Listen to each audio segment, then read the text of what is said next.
He killed my.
All right, you want to fight crime?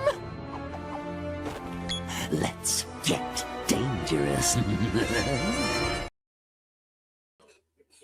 And we're back, and it's another Thursday, and we got some things to discuss, some books hopefully to talk about, some other niceties, especially with our so-called video topic for today, and a lot of other stuff here. But before we get into it, how is everybody today? I'm fine, Cliff. I have a bunch of stuff I'm going to give him. That's going to eventually make its way to you. Why, thank you. I like getting stuff. Okay.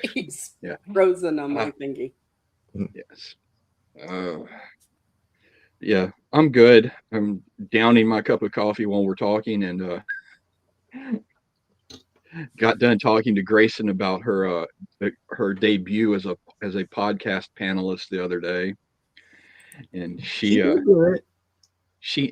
I was kind of nervous. I was like, well, you did fine. She goes, it was really easy when Elaine was on there. She's like everybody's aunt you want to talk to. And I was like, okay.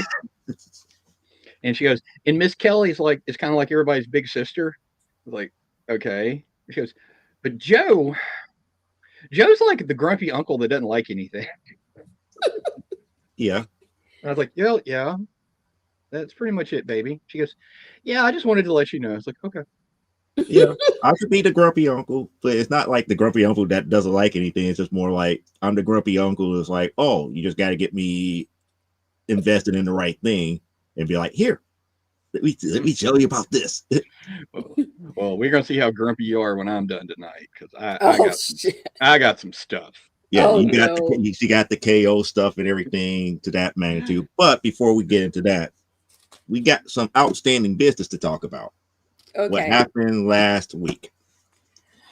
Now, last week, for those who are watching on YouTube, the broadcast got stopped. It was still going on as far as Facebook and Twitch is concerned. So we're broadcasting live on YouTube, Facebook, and Twitch. But YouTube cut us off because of a warning dealing with copyrights, because we do talk about cartoons and we do try to show as much of cartoon information as possible. The reason why it got cut off is because we went into that really quagmire of copyright infringement. It wasn't the fact that we showed the video. It was more along the lines there was not enough commentary in the video, in the video that we showed. It became more of like, oh, are we doing a watch party, or are we actually, educating people about the subject that was on the screen here? And I noticed, even for myself, for all the other episodes that led up into last week's, which was Cops Fighting Crime in the Future Time, I was constantly commenting on different things that was happening in the video. Except for that one, I kind of took that step back because neither one of you have seen Cops Fighting Crime in the Future Time. So I gave you the if I could say, afford you the opportunity to watch it without having all the extra commentary from me. And that's what got it flagged, and that's what got it removed here. And I learned that from actually going through like their so-called the YouTube training course. Once you get your first warning per se for violating community standards. It wasn't the fact that we showed it. It was more along the lines that I didn't do as much commentary to educate people on what we were doing and why it was so important and this, that, and the other here. So you have to we have to be mindful of the length. So if we do a full episode, we have to be commenting on everything that's in that episode. It cannot be like a viewing as a whole here, or whatever segment that you do show, you have to really educate about the segment here. No, not necessarily getting in trouble. It's just more along the lines that YouTube flagged it and removed it. So I have to go back in post-production, edit out the majority of the episode of Cops Fighting Crime in a Future Time and then repost it back up for everybody to see it again. But no, it wasn't really anything that we got in trouble for. It's just the fact that it came off as if we was doing a regular viewing more so than anything else. Like, well, if we any like, of you who would like to watch Cops and not get us struck by a copyright on Facebook or on YouTube, the entire series is free to watch on Tubi if you have access to it. Along with 90% of the 80s cartoons you can think of, I'm in the process of doing a rewatch of Silverhawks, and I will be making my way to Cops when it's over. Which may be sooner than later because I'm probably going to skip when they bring in the unfortunately named Hot Wing to start Silverhawks. But the Magician and I forgot what the other one was called. Flashback, the one that could time travel. Yeah, I just can't get over that the one African American character was named Hot Wing. I'm like, I can't watch this. Yeah, Hot Wing, the Magician. Yeah, but I also find it kind of interesting because I watched in the past, I haven't in a while, but I've watched entire wrestling and UFC pay-per-views as a watch along, where all the streamer did was turn it on and leave, so you could just watch it on YouTube or on. I've watched a couple on Twitch that way too. So it's funny you got busted, and these people who were doing that most of them are still doing it. Well, it's just our luck.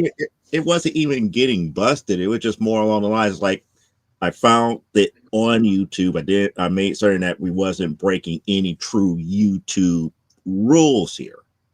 It's just that we got flagged because of the simple fact that I usually comment a lot more in those type of scenarios. And last week I didn't because I knew that YouTube have never seen Cops Fighting Crime in a Future Time. So I can't just, be like Motormouth all day throughout the whole entire episode. And YouTube was like, no, that's what you need to do. You have to be educational. You have to bring something to the table to say that it is transformative. It's not just you guys watching, Cops. You're transforming it into something that's educational or something, or some type of editorial about it. Yeah, as I said earlier, most of the reactors that I watch, like Struggle Nation, and other groups, is they usually, like the normies, they've been talking about, YouTube's going, you need to give them a longer intro. They want more of an intro before they run the video. And if it's an hour video, then it got to take, 20 minutes out or something like that. I've seen people doing Fellowship of the Ring. They extend it, and what they're showing is maybe an hour and 40 minutes. Of the actual film, or an hour and a half. And anybody who's ever seen the extended Fellowship that's over 4.5 hours of movie, and they have to squeeze it down to that hour and maybe half hour and 45, because otherwise they will get strikes, and then they have to continuously talk through it.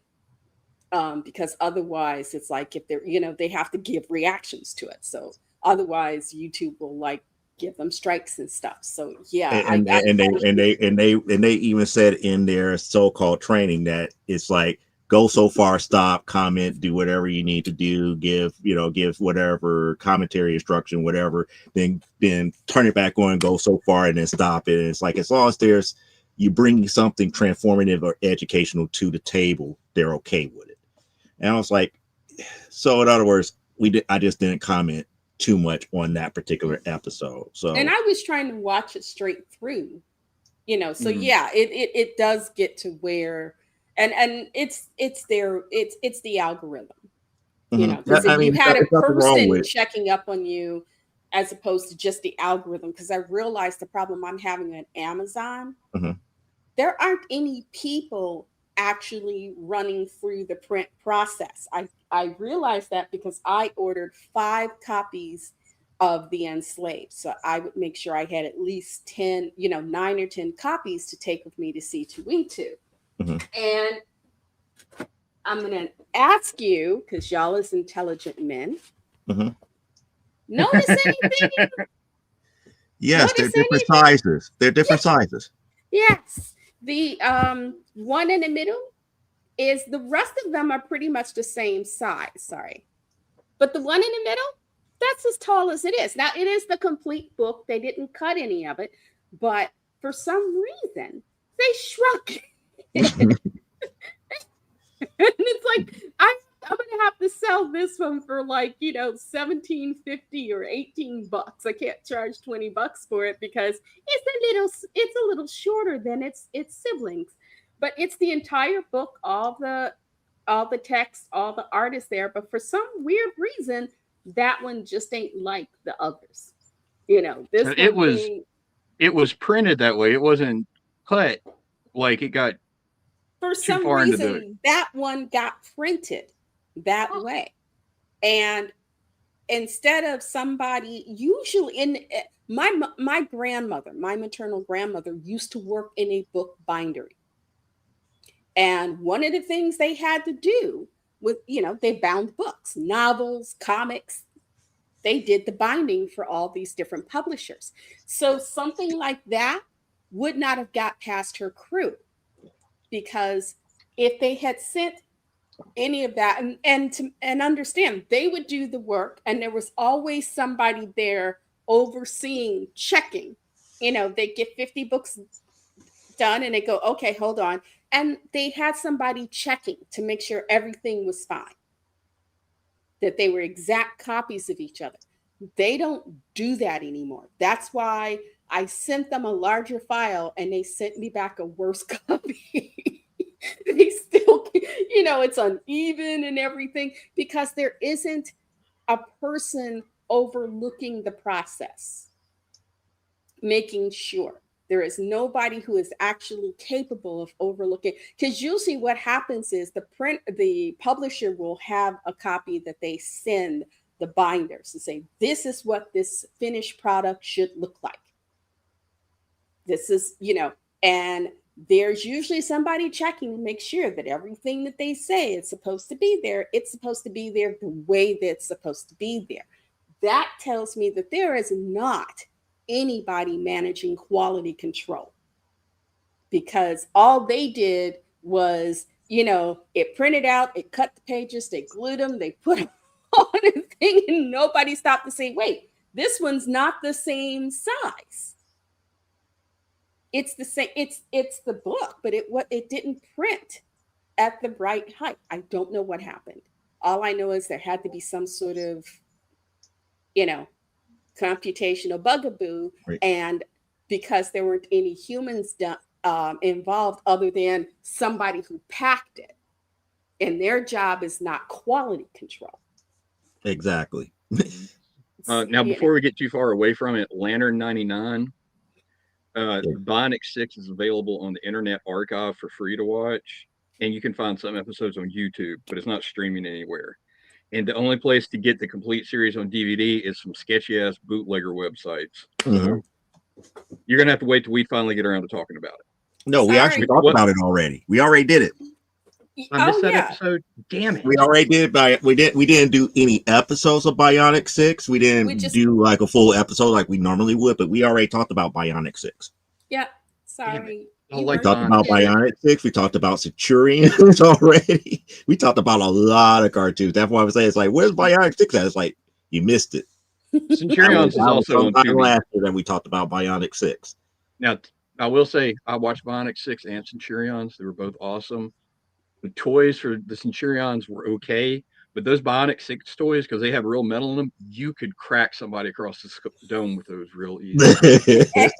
So they could, so they're toys that are they're murder weapons masquerading as toys. Yes, Yes, because exactly. their bionic pieces were actually like lead or something because they were heavy. And yeah, Wow. I'm not gonna admit to or deny chunking one at a friend because I got mad one day. But yeah, Okay. I shall I not. remember the Centurions discussion because I made a big deal about how everybody was like, "Oh, we love Ace McCloud." It's like, no, the best guy out of the Centurions was Jake Rockwell. I will die on that hill. Jake Rockwell was the best Centurion ever. just got done watching one of the later episodes of the Centurions on Tubi, Mm-hmm. and I had completely forgotten they introduced two new Centurions towards the It end. was I forgot what It was the Indian guy was, and I in forgot. yeah, it was an international playboy slash scientist, so he must have been a member of the JSA. Mm-hmm. Um, and the Native American who he was the only one. His super suit had him shirtless, and everything revolved around him saying something about his ancestors and spirits. I was like, seriously, man. I It's know like everything. Jay's It was superheroes just the having to writing say of the late copy 80s. every 5 minutes. It was the writing of the late 80s, and they were not regular Centurions. They were the backup. It was like, oh, if Max Ray wasn't available, they took his place. They took Max Ray's place. Or if Okay. Jake wasn't around, one of them takes their place. Yeah, And it they was never just gave fun. Crystal a break. They didn't bring in somebody there for Crystal to help Crystal out. They was like, She had the all right, monkey. we're all men and we're all Centurions. It's like, why can't Crystal have a suit and go down to Earth and actually fight some stuff? She's just as good. She's just as good as Ace and Max when it comes to Hmm. certain things. Oh Yeah, but yeah, she but had boobies. that show was you can't get the boobs in the super suit. That's not how it works. When they call down her toy accessories for the kids to see, and when they come back, it might be taking something else with it by accident. Can't have that. You know. That's why if you notice on the men's super suits, there was nothing that attached near the crotch in case that happened. Well, no, I Anyway, take that back. No, I take that back because Wild Weasel there was a wheel, so it was like a curvature that kept it from Well, being seen. the wheel was connected to the back of it and just curved around. It didn't Right, actually attach to the front. right, So, exactly. have we talked about Conan the Adventurer yet?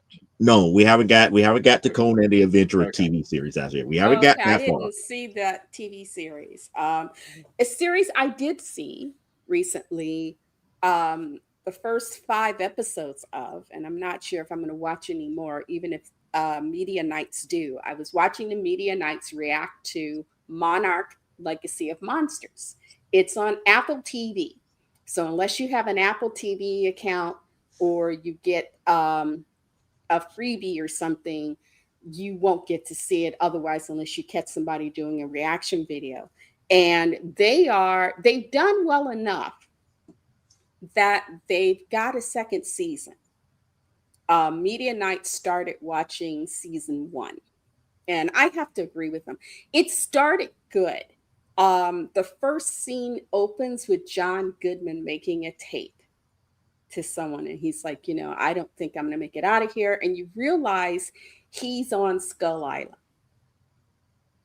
and he is running from a kaiju, and he has put together one of those plastic bags that float, and it's full of monarch information, and he throws that in the ocean because he figures he's not going to survive the monster. um, the next scene is a young Japanese American woman going to Japan, opening up what she thinks is her dad's old apartment because her dad has died. And it turns out he had another family. So in America, he had her and her mom. And in Japan, he had this son and his mom. So they have to deal with that. And the first couple of episodes I love because it was this very layered storytelling. They went they were going through time loops, but every time you want to jump through time, you were never going, oh, where are we now? It was clear, oh, now we're at this point in time when these early people who helped found Monarch got connected. Oh, now we're back in what for them is the modern day. And so you kind of you and the first ones you might get a little discombobulated, but by the middle of episode 1, you easily get your bearings, and you're finding out, oh, that's why this is and that's why that is. um and as these kids, because they're just trying to figure out, well, why did dad have two families? He had a family in America, he had a family here. And they're just trying to deal with that. And as they're trying to find out who the truth of who their father is, they start learning about Monarch and how he's connected to Monarch. And the the character I most liked was played by two people, the Russells, Kurt Russell and his son Wyatt. They both portray the same character, Colonel Lee, at different stages of his life. So Wyatt is playing him as a young man, and Kurt, of course, is playing him in the modern day. And there's a great scene where Kurt is looking at footage of his younger self, and they impose the face of his son on his face.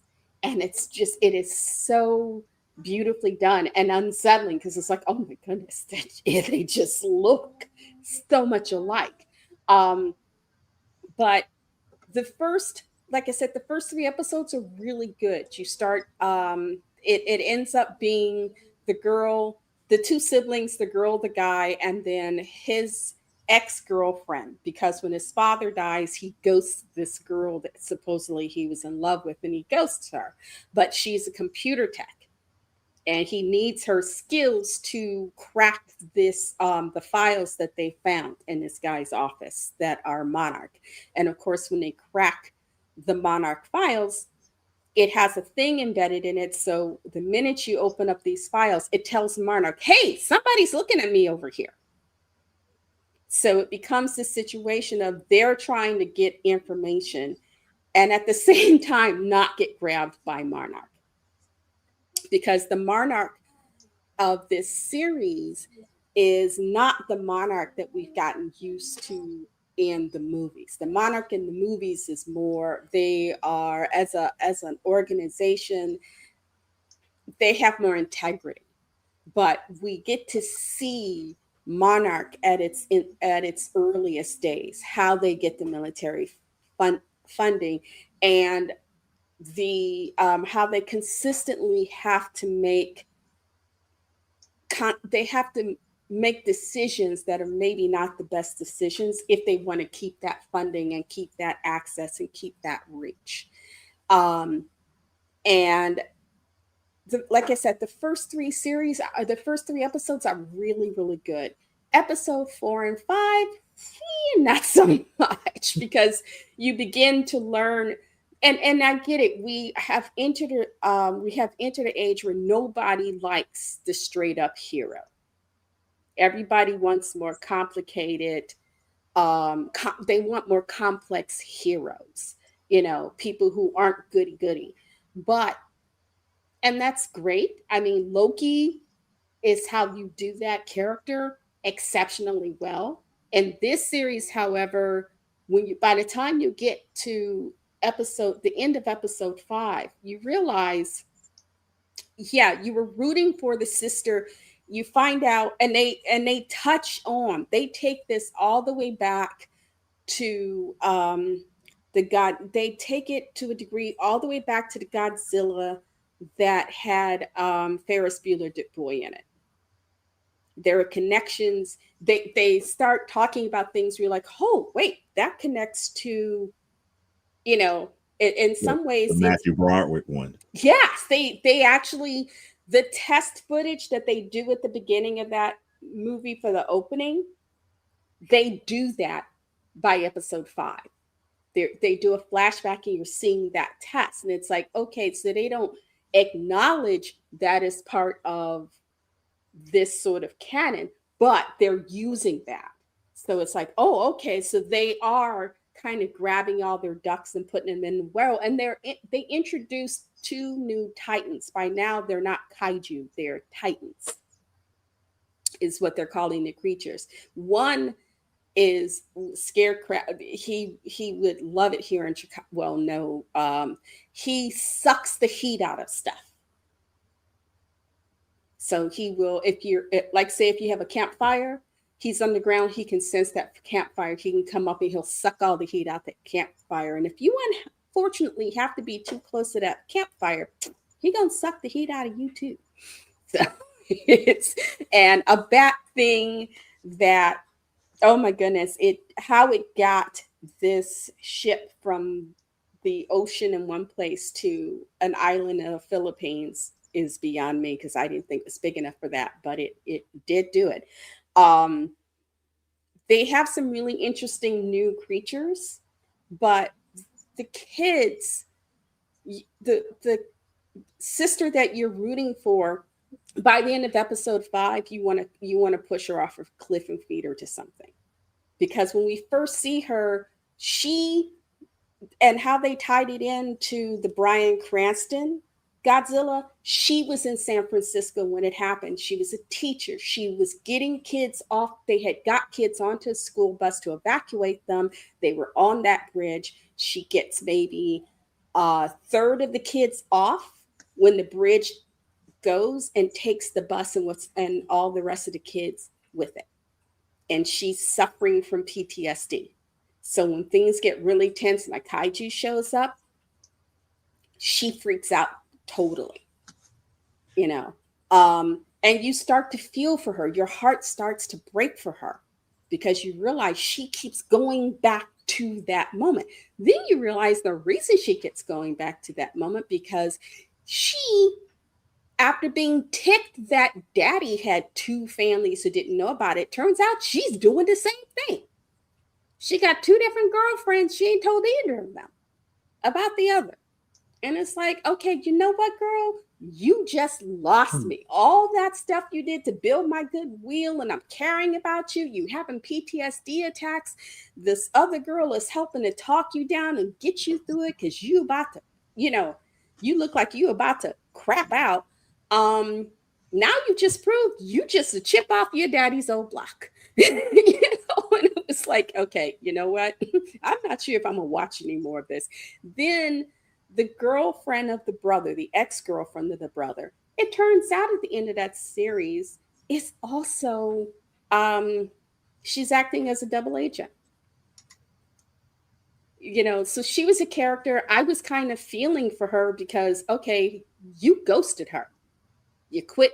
Your dad died. You quit talking to her. You wouldn't return her. She was saying, I was trying to call you. You wouldn't return my emails, no text messages, nothing. All of a sudden you show up and you want me to crack this for you. So you get why she's angry. And then she gets dragged into the situation. Then you find out she's helping Monarch keep an eye on them.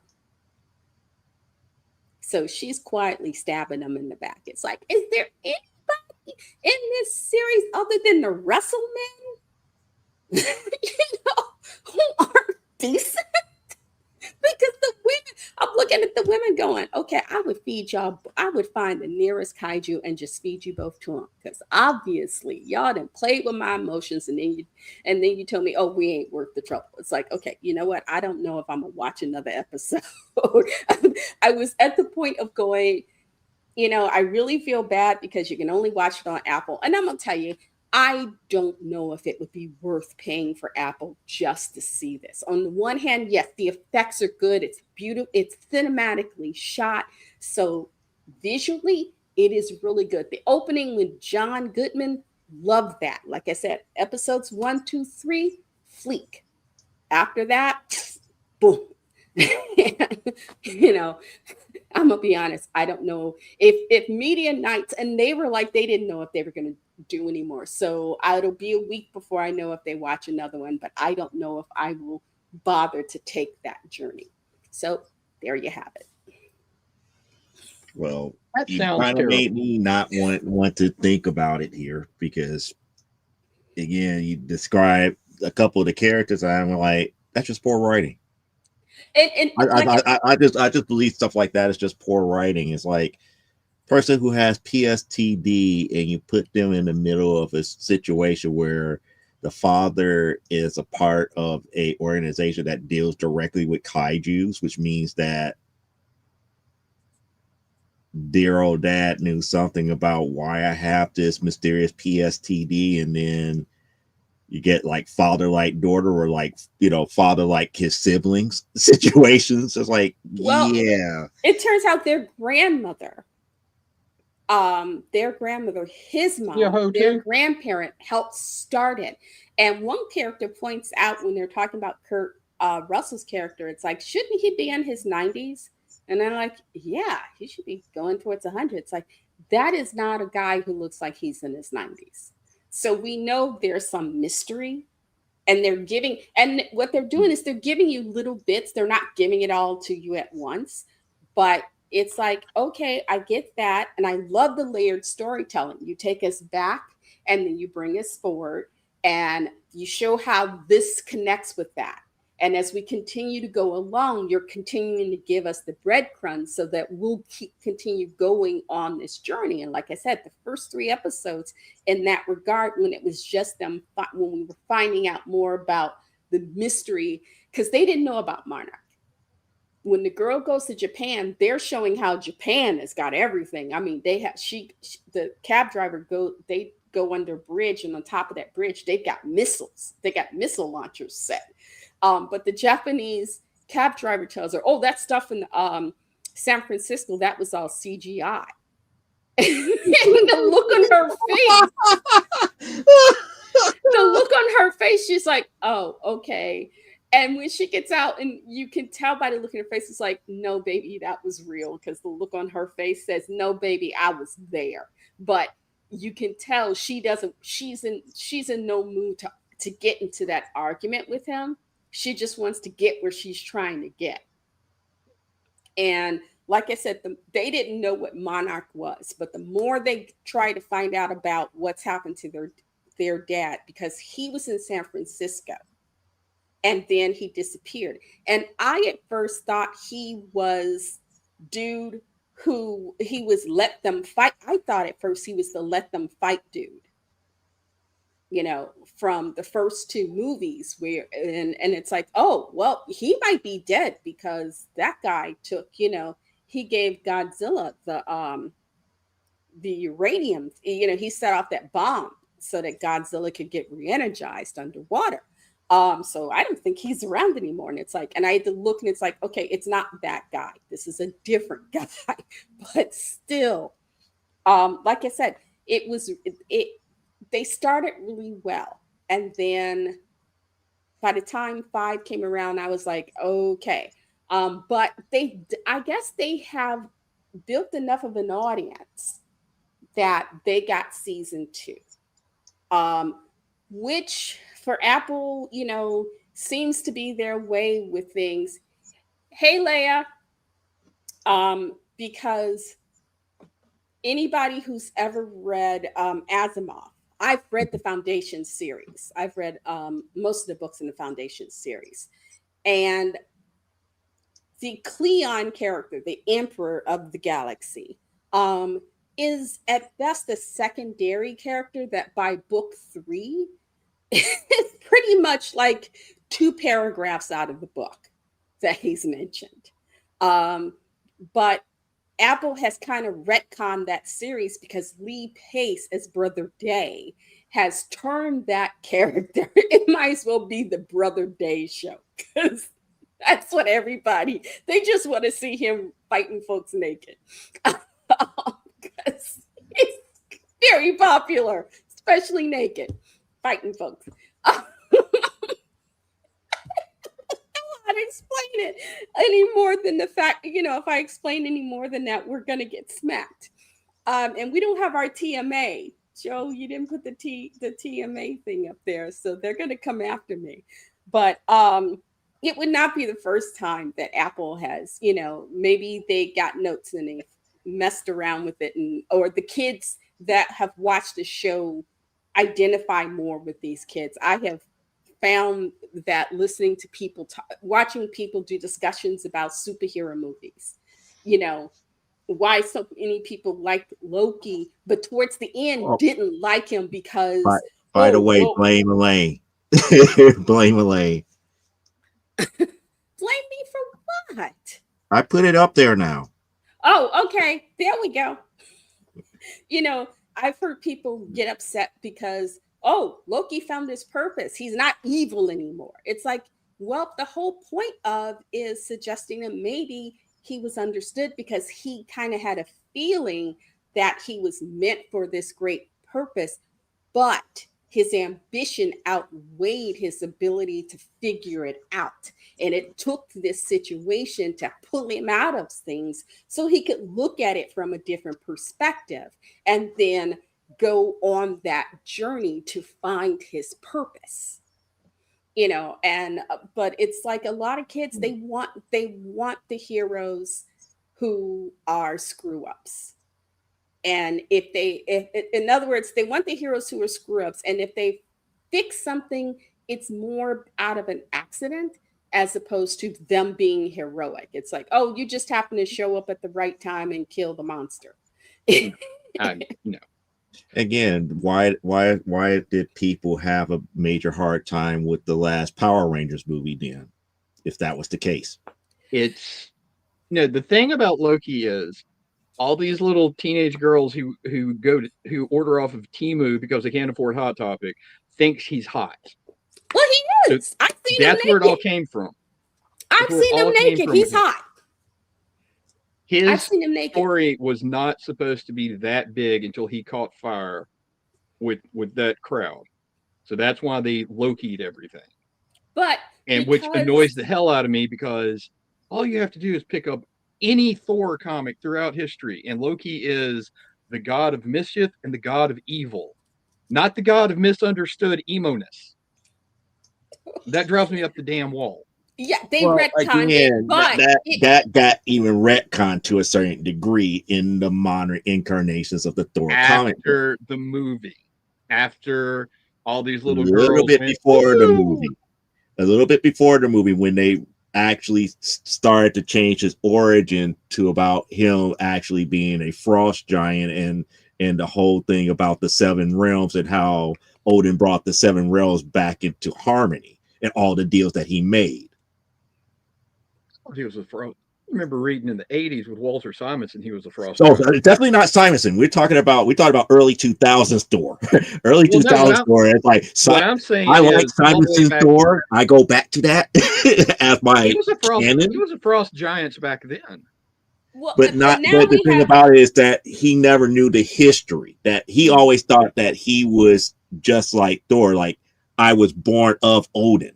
It wasn't until he found out that his real father was a King and a frost frost giant, and giant. the treaty itself, because he never understood about the treaty. He never understood the backstory about why he was there in Asgard with Odin. He I never have, understood that. I will say, I've enjoyed the Loki Agent of Asgard book. I got it on Kindle and I've enjoyed it.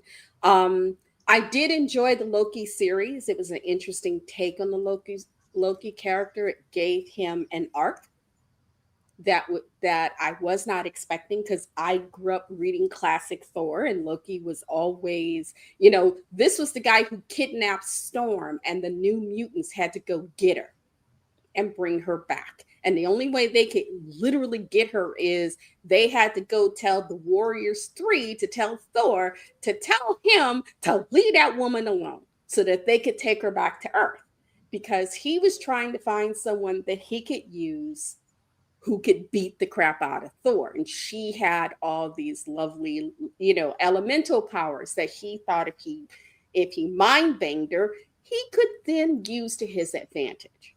So that is the Loki I grew up on, you know. And in the case of Loki, though, you had an actor like Tom Hiddleston, who is Shakespeare to his core, who is you couldn't have got a better actor to do that character than unless you had gotten Alan Rickman, because he wants to make sure that we need to make this make sense. And we need to do it in a way, he sat down before they even started production. He did classes with actors and crew saying, this is Loki 101 as we're doing it for this show. And he just, he actually just said, hey, this is where we're going. This is how we're going to do it. And they were lucky. They got him. But there are other actors who, if they had stuck and did that same story, it would have been, it would have been poop on toast. And there's the fly in the ointment. Why is the actor who does Shakespeare, who probably has only read 4 comic books in his entire life, sitting down telling production how this character is going to be? He actually did go back and start reading the comics. You could not convince me of that from watching him. Okay. Actually, you can, because the first thing that came back to my mind, which is why I understand why Elaine likes it, and the reason why I believe where you kind of start disliking him, I always go back to the first Avengers movie and his speech to the Hulk. And I think that was I am a classic, god, you dull creature. and that was classic Loki. What he said to the Hulk is classic Simonson Loki. Yes. And what Hulk did to him afterwards was classic Hulk. Yeah. That was just puny. And Cliff, you cannot deny that. That was no, I can't. It's just like they had some elements of Loki in all the Thor movies, but the whole idea that this, that, and the other, no. Loki, you can look at Norse mythology, you can look at whatever you want to. Loki has always been the antagonist to Thor. exactly. He hasn't been this tortured soul who nobody understands. Oh, poor baby. It's okay he for wasn't someone a to be misunderstood brother and all this other stuff. It's okay to be a bad guy. Just like Venom makes no sense anymore because he's not a bad guy. He's whatever the hell he is now. Well, also, just like the Punisher makes no sense as anything besides a killer. If you try to make him this, that, and the other, it doesn't work. He is a murderer. One of the things you learn as a writer is that in the mind of the villain, he is the hero of his story.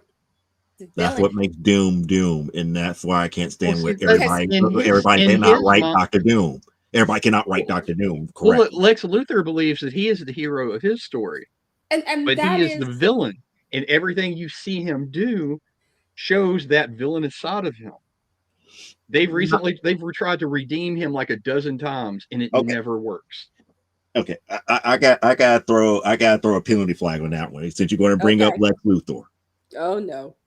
Now, since you're bringing up Lex Luthor, I have a problem with that last statement here, because Luthor was not inherently evil. He may be selfish, he's prideful, but when the chips are down and he sees a way to make it to his advantage, not meaning that he's evil, but if he could do something good to his advantage, he would do it. Yeah. He does not see himself as a villain. People around him would say that he's evil, but he is not inherently a villain, kind of like how I would see like a dark side or a Mongol. There's different levels of evil, though. Yes, and like I said, as a writer, one of the things we're taught is from the villain's point of view, he is right in his choices. Even if you don't agree with the choices that he makes, as far as he is concerned or she is concerned, they are right in their choices. Even when they do monstrous things, they still view themselves as, this is my righteous cause. Even if he is the outsider sitting there going, oh, please, if that's a righteous cause, we need to just burn the planet down because, baby, it is still in the eyes of your villain. He is the hero of his story, and it is, and his cause is righteous and just. No matter how the rest of the world will view it, in his eyes. Not We're not saying how you as the audience member sitting there viewing this thing and going, okay, you need about 6 centuries worth of psychotherapy and a whole bunch of medication. Those of us sitting there are sitting there looking at that from his point of view or her point of view. And as I start to learn things from a psychological standpoint, um, that is actually, from their point of view, they're in the right. And if you actually ever questioned someone who was an abuser in some way or another, some religious, some crazy theological, crazy person or whatnot, in their view, they're in the right. Their cause is righteous. They're doing what they need to do for whatever. It's like the child who, instead of dealing with his own fear, bullies everybody around him because he really can't deal with the idea of, what if they see the real me? What if I'm alone? What if I am bad? And it's stuff that's coming from something that has nothing to do with the other kids around him that he's bullying. But what he's dealing with, he can't face for whatever reason. And this is an easy outlet. They don't see it that way. But, you're thinking about points of view. Yes. Well, from Charles Manson's point of view, he was in the right. Yes. And he was psychotic. But he's still in jail. So he wasn't. It's like the best way I could put it to you, Cliff, here. Let's take, going back to Lex Luthor for a second. Earth 2 Lex Luthor versus Earth 3 Lex Luthor. Mm-hmm. They're the same character. Why is Earth 3 considered a hero and Earth 2 considered a villain? Because on Earth 3, everything's switched. He's a hero because Superman's evil. And in Earth 2, he's a villain because Superman. What made Ultraman evil? In Earth 2, you had King Superman stories where he acted all out of pocket and everything to that magnitude, but yet Superman is still a hero. That's because that wasn't Superman. That was imaginary stories or kryptonite stories, something that changed him.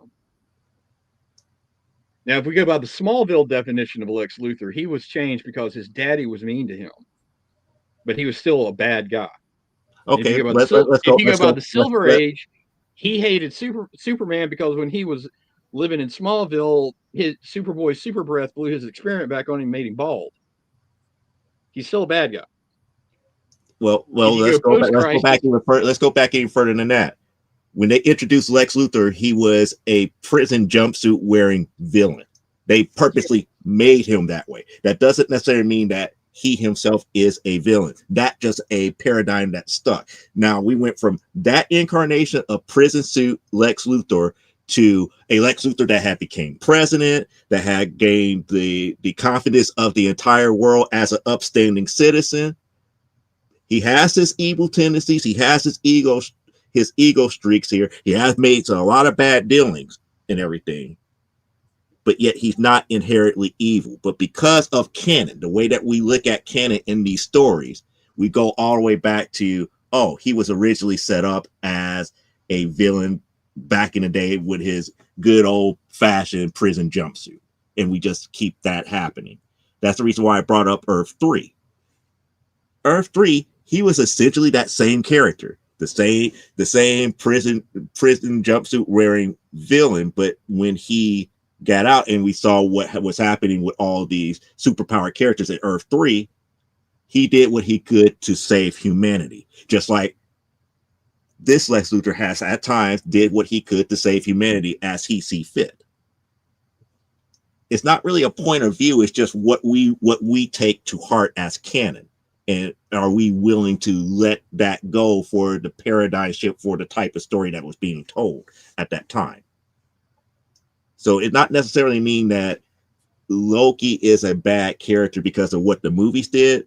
Look at what the movies did as its own incarnation, its own universe, and that's the way that they're going to portray him, as opposed to Walt Simonson, which I agree. The Walt Simonson version is the stronger version of Loki, because Loki would get down and dirty, and even more dirty than what they've been doing in in these TV series and whatnot. Also, it should be pointed out in Norse mythology, Loki was as oftentimes the hero of a story as he was the villain, because he got the Norse gods out of jams.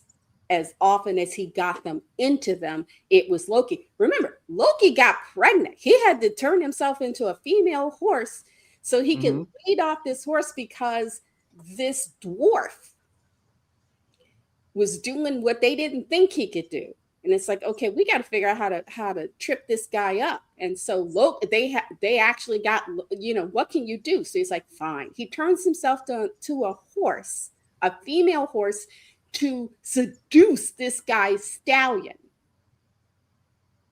So it'll leave him and he can't do this work.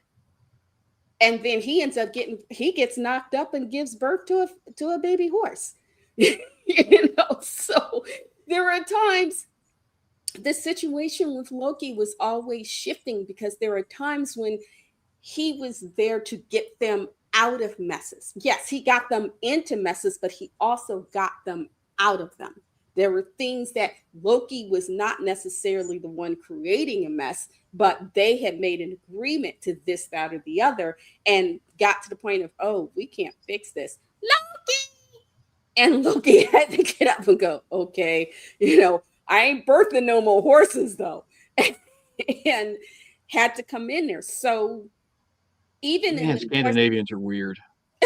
But even in those old Scandinavian myths, he was not totally the villain. And the point at which he does lead the rebellion in regards to his children against the Norse gods, it's also because they automatically decided his children were monsters and should be killed on sight. Children that he had to bear. Some of them he gave birth to, others his wife bore for him. So, if you think about it, Loki, even in the old Norse mythologies, is a very complex individual. And there are times when Loki is the good guy, and then there are times when Loki is the bad guy, and then there are times where it goes a little bit of this and a little bit of that. Sorry. It's perspective. But my last example will be one of my favorite modern video games, not a remake or a sequel of a game from before, is The Last of Us. There's the show with Pedro Pascal in it. And it's about the end of the world due to the fungus zombies and this, that, and the other. I know, because poor Laura Bailey took a lot of heat because she played a character that killed the character that Pedro Pascal is playing in the TV show, and she got death threats over that, even though the game and in the show, you go through the journey with Joel and with Ellie, making your way to Seattle or Wyoming or wherever the hell they were going. I don't remember now. You get there because Ellie is the only person that's immune to the cordyceps fungus. They get there, and the only way to find if there's a cure is they have to cut Ellie's brain open and kill her. They are confident they can find a vaccine that will cure this, and we can start rebuilding the world. Joel, who had become attached to Ellie, did not like the idea of her having to die. Mm-hmm. So Joel killed every man and woman in that hospital murdered them. Some of them begging him not to. So instead of To just save, getting the girl out, to save Ellie, he which is commits a why he lot got of killed murder, in the death second kill. game. Joel is not a hero because Joel made a selfish choice for himself. His need to be with this new surrogate daughter because he lost his, as opposed to the greater good. He's portrayed as a hero, but he is not. He even tells you he is not a good man. So it's all a matter of how you look at it. To Ellie, he's her new daddy. And he saved her. But Mm-hmm. to the No, people in the he lied game, to when her. Laura Bailey's character takes He him lied out. to her. She did not know he saved her. Okay. He told her that because she was drugged into sleep because they weren't going to cut into her brain while she was awake. He said, "Oh, the cure's all a hoax. There are a dozen kids just like you. They can't do anything with you, so they let you go."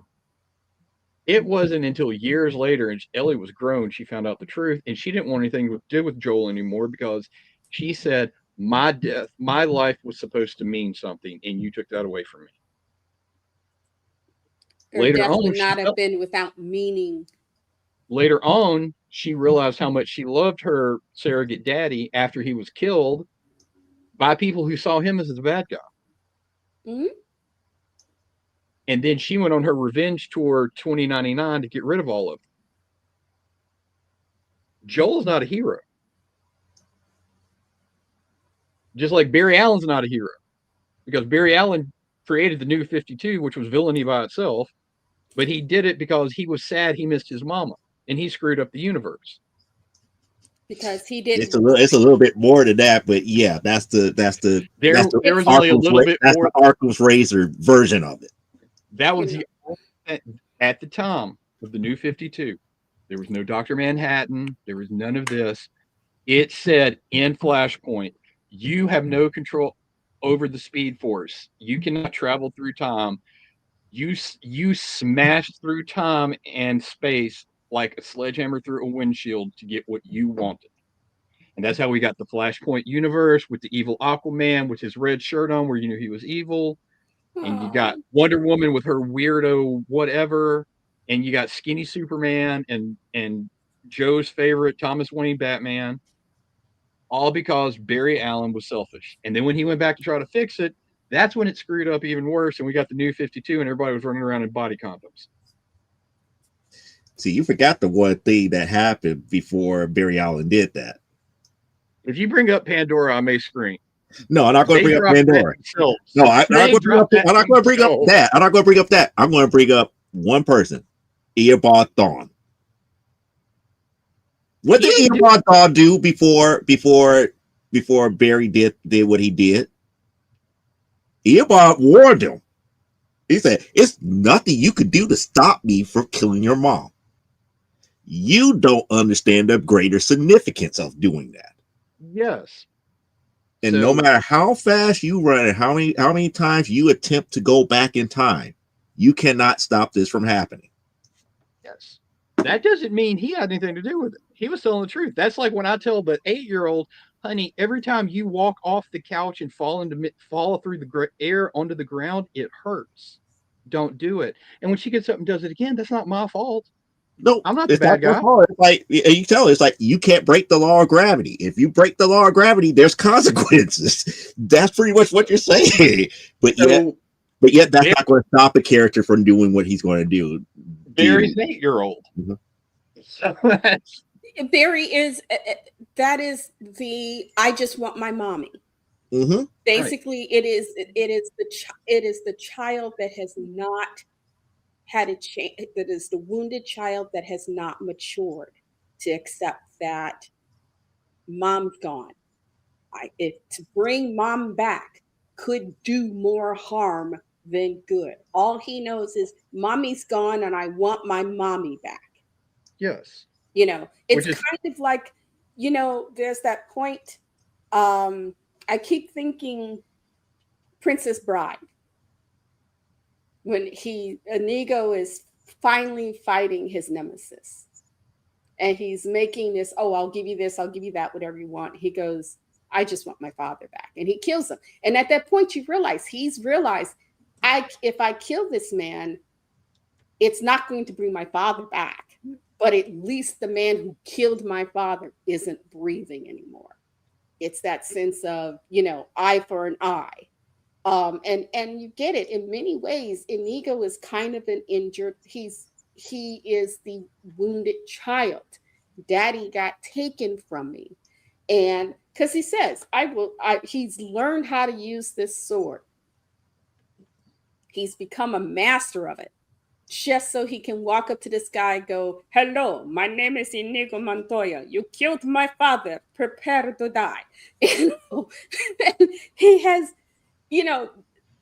for all the good he does, he is it is the actions of a wounded child. And what I'm understanding in Barry Allen's case, it is the actions of a wounded child. He never deals with that grief. He lost his mommy. He wants his mommy back. He doesn't. That's a small child screaming, mommy's gone and I want mommy back. And it doesn't. And the more you try to reason, the more the child gets upset and just starts screaming, because it doesn't want to hear the truth. It just wants this impossible thing. And some people, you grow up, you get older, you go and you learn to deal with it. And others, at their core, that's the thing that drives them in everything they do. But Elaine, the person who killed his mother was the one that warned him, you cannot do this. That's the major problem. And this is a guy that was how many centuries into the future, and he actually did the same experiment and came back because he was so much of a fan of Barry Allen, of wanting to be a Flash, that he took it too far. Now, who was Parallax? Flashpoint was always supposed to be a universe rebooting thing. It was supposed to be our generation's Crisis on Infinite Earths. That's why all the DC books had a run up at the top of the cover that said Flashpoint, the road to Flashpoint. Flashpoint, this this will change the DC universe. The DC universe will never be the same. Just like worlds will live, worlds will die. The DC universe will never be the same again. Flashpoint was planned to be what started the New 52. And the New 52 was supposed to be we were supposed to still be in the middle of the New 52 now. Because there was never supposed to be a way back. But they failed so spectacularly. Well, they canceled G6 because they would not have done 5G if New 52 didn't fail. Because all it was about rebooting everything for the next generation. There was never going to be anything else except the New 52 universe. And there was all of them got it. Bob Harris, Dan Dito, all of them got it. There's no way out. There's no way back. This is the DC universe going forward. And if it was the success they wanted it to be, we would still be right now 12, 13 years after the fact, we would still be seeing Body Condom Superman and Mighty Morphin Power Ranger costume Flash and all these other ones, because that was the plan. It didn't work. They went ahead and they started to do Rebirth. Jeff Johns got kicked out. Dan DiDio decided, we're still going to make this reboot work. We're just going to move it even further away. We're going to go into 5G. If the New 52 would have kept the strong sales it did from the beginning, there would have been no mention of 5G, no mention of Rebirth, none of that. They're like we would have never got Yara Flor. We would have never got Jonathan Kent. We would have never got a lot of the characters that. Wow. No. It's Wile E. Coyote thinking. When you think about it, it's Wile E. Coyote thinking. Wile thinks he's got a way that he's gonna catch that Roadrunner. And he's worked it out. He's set up and done his diagrams and everything, and boom, it doesn't work. I know what I did wrong. He goes back to the drawing he goes back to the drawing board. It screws up again. I know what I did wrong. I know what I did wrong. Well, you just can't leave well enough alone because Mm-hmm. you want it in your. It's like you get these guys and suddenly you give them the ability to play God, and they want to remake the world in their Mm-hmm. image instead of honoring what came before and moving it forward. It's like, no, we want to make it the way we want to make it. And then first people went, yay. And then they actually started reading that stuff and went, dang. and then it was like, we know what we did wrong. We know what we did wrong. And they set off and they're gonna create this new thing to replace the thing that they created that was supposed to be the new thing, except Mm-hmm. now it's even worse. Every time they decide they're going to recreate it, Mm-hmm. it just gets worse. When they should have, there's an old saying, leave well enough alone. And they did not do that. Mm-hmm. And because and there is that sort of child, again, you have this wounded child going, I know the best way to do this character. This is how it should be done. And they don't. Because there's No. no adult, the child brain is screaming. And the adult brain doesn't know how to tell it to shut the F up Mm-hmm. and go have a lollipop. Now, Joe, you're probably going to be even more mad at me than normal, but No, my favorite, I have an antidote. my favorite, I have an antidote for what Elaine said, but I'm going to keep it until you finish here. my favorite character from the Flashpoint universe is still the Canterbury Cricket, and I'm very sad they never did anything with him after Flashpoint. That's interesting. I don't know that character. That doesn't make me mad. That makes me go like, huh, that's very interesting. I don't know that That's character. extremely Canterbury, interesting. I love the Canterbury Cricket, and the fact that the Outsider was back, Alfred in his bikini shorts. But yeah, Sorry, I shouldn't be laughing. But I've tried to picture Alfred in bikinis. Oh goodness, I'm gonna need a drink. yeah, I love the Canterbury Cricket. I was real upset that he only had it was either a one shot or he was in two separate issues. But that was my favorite character. I was like, this is the coolest thing ever. And that should be in the B list booster soon. It should be. Yes. Yeah, hey, we might have to do that. Clyde got to do two this year. I'm going to do two next year. How did that go? Did you guys have fun? Oh yeah, I always have fun with that. It's a running joke that the only reason I'm on there is I make Clyde look even better because they always let him go first, and he's so well spoken and prepared and eloquent and all that. And then there's me, and I'm like, hey, You did Grayson did really well. oh, Grayson did great. It was that was a fun time. But yeah, no, I love doing the B list thing with Clyde. I'll do it every year they ask me to. But yeah, it never fails. Clyde always goes first, and it's like, all right, Cliff, follow that. And I'm like, that's how everybody feels with Clyde because Clyde goes first, you're like, I read a book and it was stuff in it and I liked it. It had pretty pictures. It had pretty pictures. Superman whip pile. Bad guy with to do. It was a great story. and usually, at least, there are a few other people on the panel with us that, it kind of evens out. They're like, okay, well, there's just Clyde and then all these other people. But it was just me and him this year. And he went, and then I went. And it was like the host was like, okay, good job, little Billy. Clyde, your turn to talk again. So I'm in the middle. I'm like, oh, Jesus. Oh, no. So was Kelly hosting that or somebody else? No, it was Hollis. I've never met him before. It was my first time introduced to him. Okay, because I was about to say Kelly. I loved Kelly. She was a lot of fun. I said, Kelly was actually fun. And last year, we had Clyde as our moderator. Yes, and so Clyde did double duty.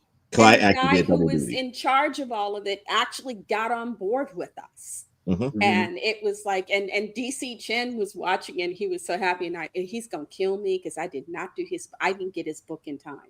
So and I don't know if, since I didn't get it in time, I don't know if it qualified for what they wanted this year.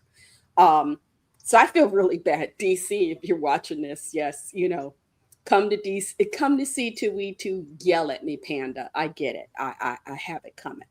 But Clyde makes everybody look like that he's got all the brain power, and if you're lucky, you might get two cells to rub together and go.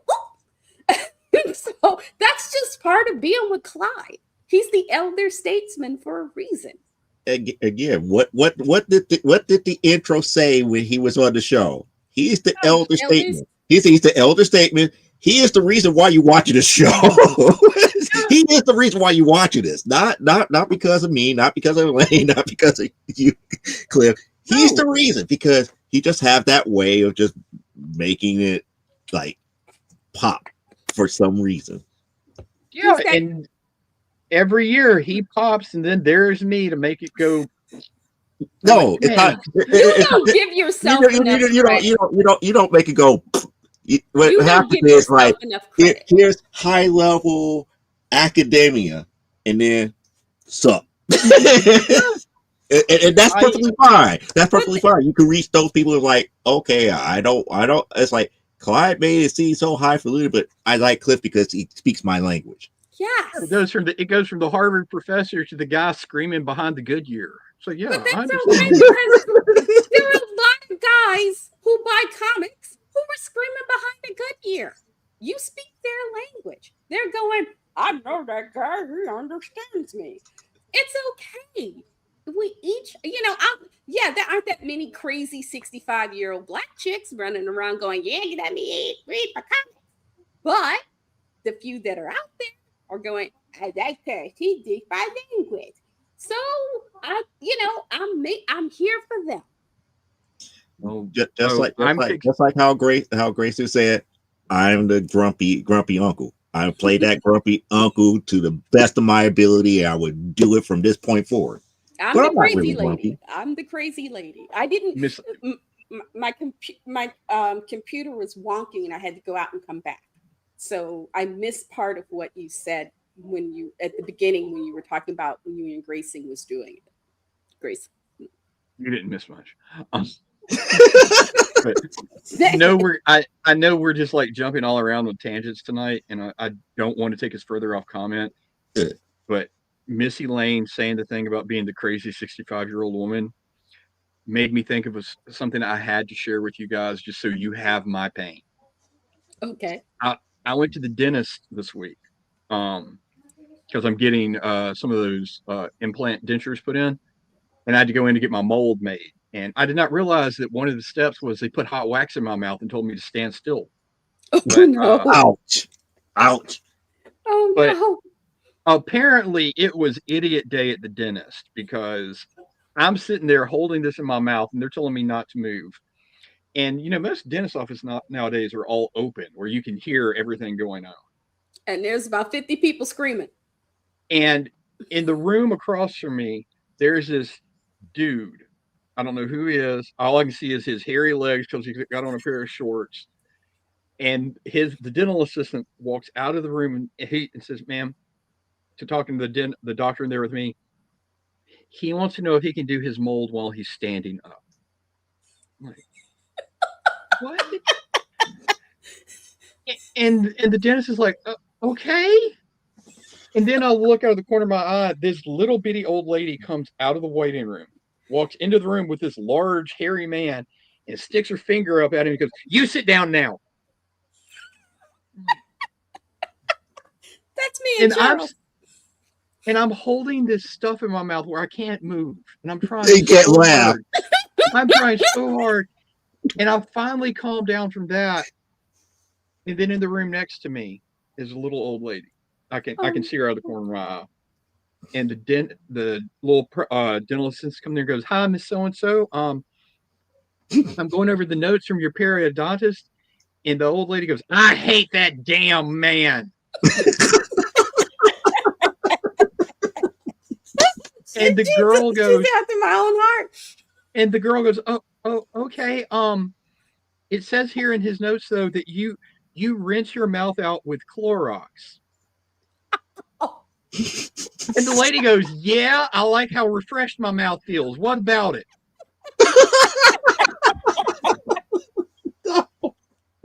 I was done. I was like, y'all got to get this you out was of my mouth. tortured. You was literally tortured because I'm up there. It's like, how do you keep a straight face with that thing in your mouth and you cannot laugh? I'm waiting to get a call saying I have to come do it again because I moved too much. But yes, I'm just like, what kind of dentist am I at? So yeah. You were at county medical, darling, and they take everybody who can afford to, who they either can afford to pay or they got the insurance. So yeah.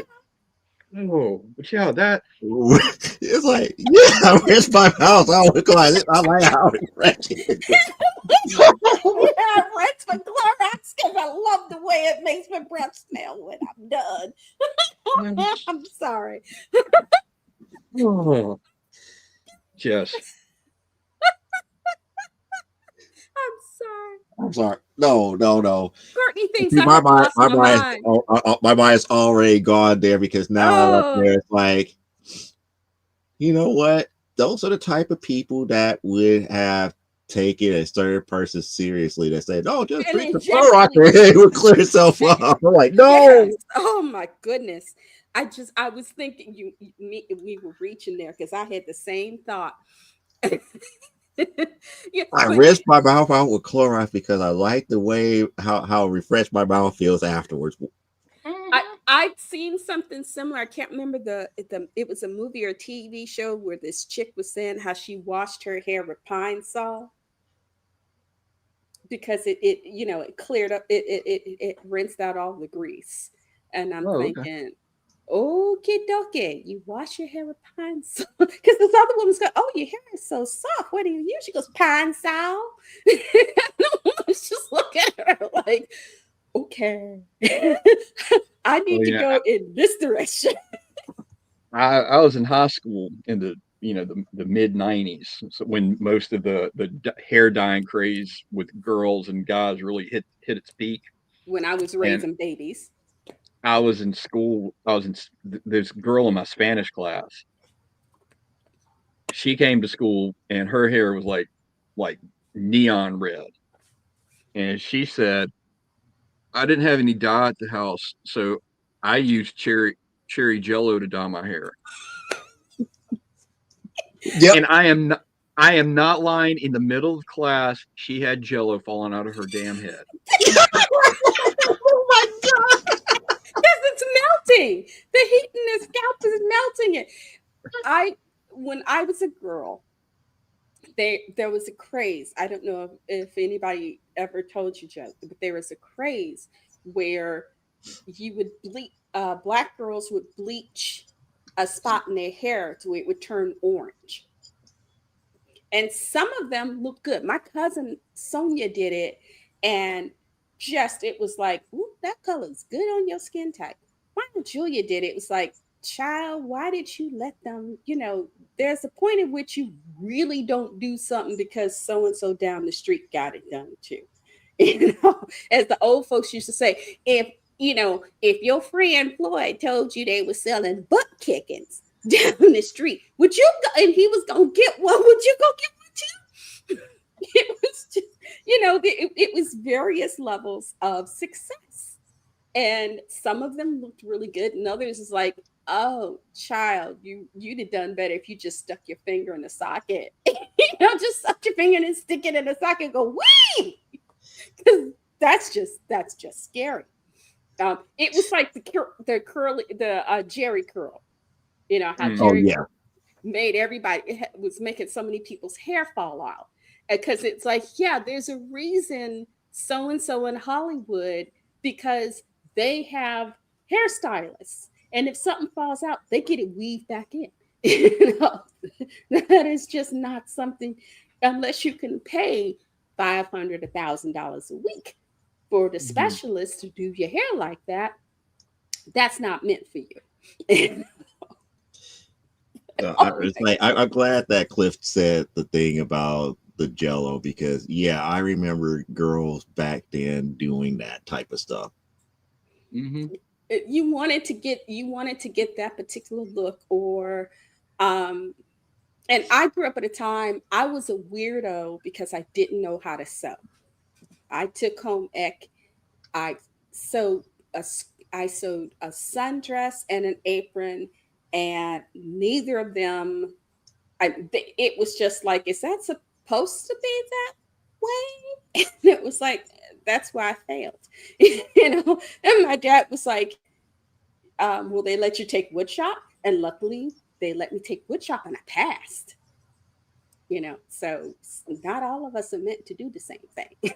you know. No, Oh, you meant to work with your hands, but not in that and not, category. not but you know, we're told this is what you should be, Yeah, as just like how opposed they to took me out of drafting.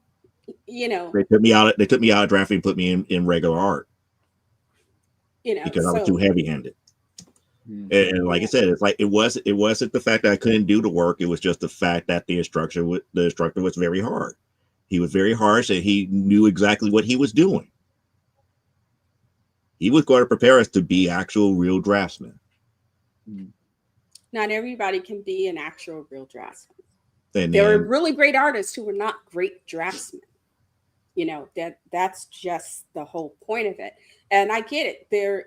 One of the things I learned is, like in home ec, people have a system of teaching, and either you can adjust and learn that system and do well in it, or you find out, oh, I'm not meant for this. I had the most fun in woodshop. I think I was the only girl that passed I that was thinking, didn't need assistance. He had me helping other people with their projects, and then said, "Oh, you've done everything you need to do. Go over there and beat all those guys playing chess." So, so that's how I spent half my year in woodshop, was beating dudes at chess. They didn't let girls join the chess but team at that time. well, that was the thing with my case with drafting. I never got the opportunity. It's like the very first time that they saw that my counselors and stuff saw I was getting a C average, and they started investigating, and they was like, he's doing the work and everything, yada yada yada. And they talked to the instructor, and the instructor is like, "Oh, he knows exactly what he's doing," but they told him, like, I'm just too heavy handed. He has to do it this way, this way, this way, this way, this way, this way to pass. And if he's doing it, doing the work, it's like I never got a chance to try to adjust.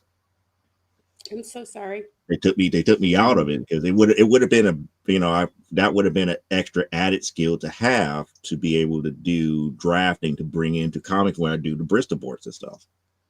I mean, I got the basic stuff down, but because it was what it was. But luckily, you were able to find, it's not stopping you from going on your path. Mm-hmm. You know, I hated math, especially since when I was a freshman in high school, my counselor said, "You're reading at a college level and you're 14." It's like, yeah, what can I say? I like Shakespeare. And she said, "Well, if you're reading at a college level, why did you apply for basic math?" It's because we have to take math, and I suck at math. And so I'm going to take basic arithmetic. And she said, "No, you read at a college level, you need to take algebra." And it's like, but I can't do algebra. I suck at algebra.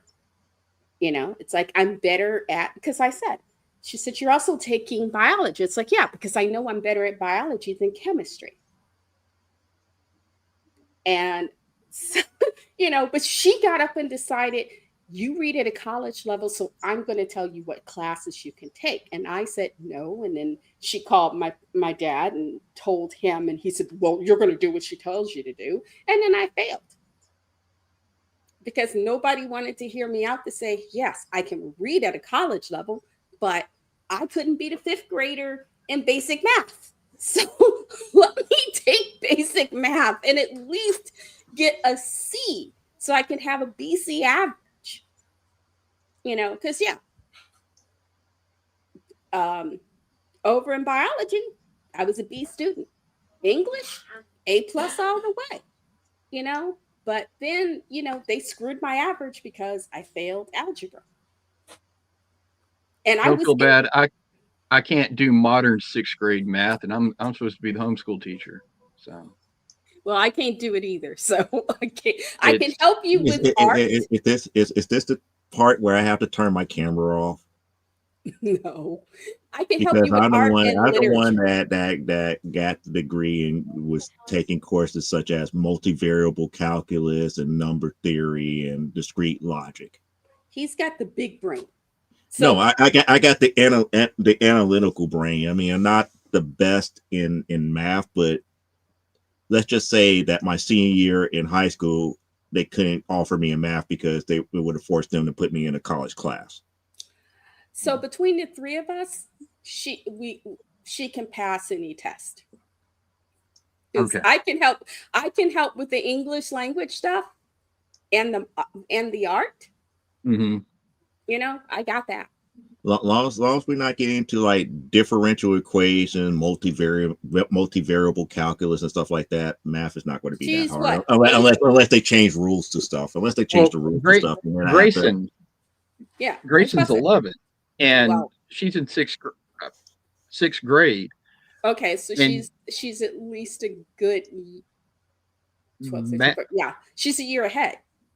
math now at the sixth grade level, they're already doing algebra.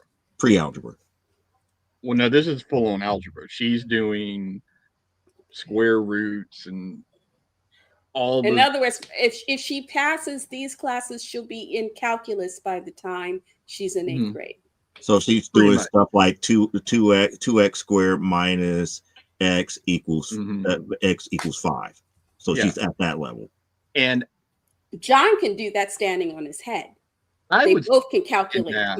My youngest son is autistic, but he can calculate pi. I was decent in math in high school up until they told me I didn't need trig and pre-cal to graduate, and I quit trying.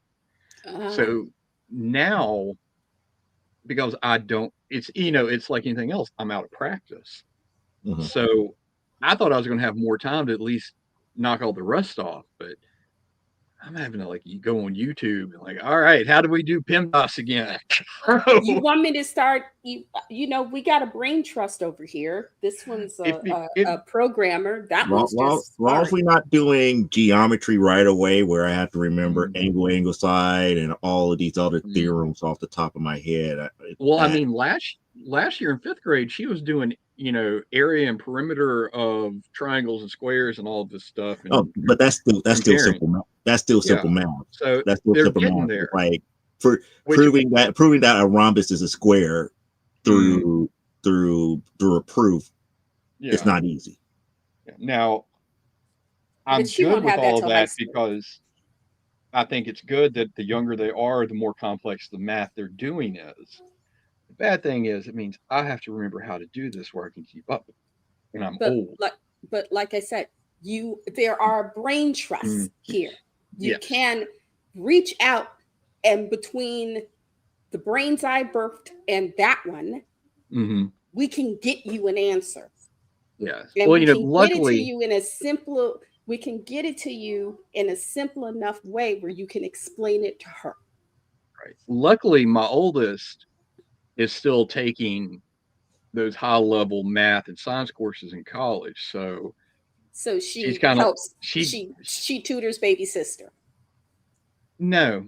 I have to bribe her to help me, and then I help baby sister because I'm not doing Okay. anything for baby sister because Got it. that would Well, be like I said, nice. I can help her with Hmm.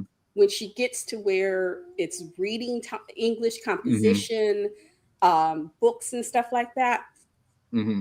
You know, send her to me. I can help her. We can, you know, and you can sit there in the conversation so you can Hmm. hear me explaining it and say, "Oh no, you too often nod. I don't want you doing this." So I would never. No, but I'm saying, you Right. know, I would never pick a book or a subject that you and the missus haven't had a look at or weren't a part of. So you could Hmm. always say, that's acceptable, that's not. Because I know how I would teach my children, but how I would teach my children is not necessarily how you would teach yours. But I do know I can, like I said, with the videos, I can find resources. If nothing else, I can find you the resources to help. Right. Well, You know, it will probably come to me just throwing my hands up in the air and shipping them both to one of y'all and saying, "Here, good luck." So, I think Grayson and I would do okay together. You know, well, see, the problem is Grayson and anybody will probably do okay together. The problem is because when you throw the chaos factor of Penelope into it. well, no, there's a guy over here on the other side of the street. He's got these pit bulls, and I love to terrorize them because they jump up and they start barking at me, and then I bark back, and they back up and go, "Oh wait, she that's crazy," you know, and they will back up and go, "Okay, we gonna sit over here and shut up." Don't I shut up the pit bulls, Courtney? I could shut up a pit bull. So, you know, if nothing else, I could teach them street smarts. It's like, this is how you make a pit bull Cliff was like, scared of you. it's like you don't understand the young one. It's like the force is strong with this young one. And like I said, I gotta get her. I gotta, along with crafting, getting this ready for, you know, little Miss Chen, I gotta find her the perfect sword. You think she'd prefer a katana or a rapier or a good old two-handed long? Definitely a katana. But yeah, no, you don't understand. When Penelope was born, the balance tipped towards chaos, like completely. It's Well, I told you guys the other day when she got in trouble what she said to me, right? yes, Mhm. Yeah, and that was that was on you because you shouldn't have been giggling. that was a light day. So Okay. yeah, but no. Oh, Like I said, I'm she putting she together a probably package would like it hate for me you because I would have been for like, her, okay, fine. You and want to do it that way? Go ahead and get hurt. I She goes to get found hurt. Like, what did you learn? I found some You're not fonts. going to do that again, huh? Yep, we're good. no, see that's the problem. Penelope is the classic definition of madness. She does the same thing, expecting a different result. She's Oh baby Sinclair no! again. She's baby I'm not Sinclair. joking. I'm She will telling walk you, off the couch and crash, get up and do it again, expecting not to crash. yeah, she's Or neurodivergent. she's She's mildly demonic. neurodivergent. No, Look, there's a reason why Etrigan's one of my favorite characters. It's because I birthed one. no. Okay, See, but what I'm saying is, my and I'm I not guess saying my that in a response way would to say that's a bad thing. be That my is not response would probably necessarily be that is messed a up for bad her. thing. It's just it's raising an autistic child has helped me because I have to back up and see the world through his perspective. Mm-hmm.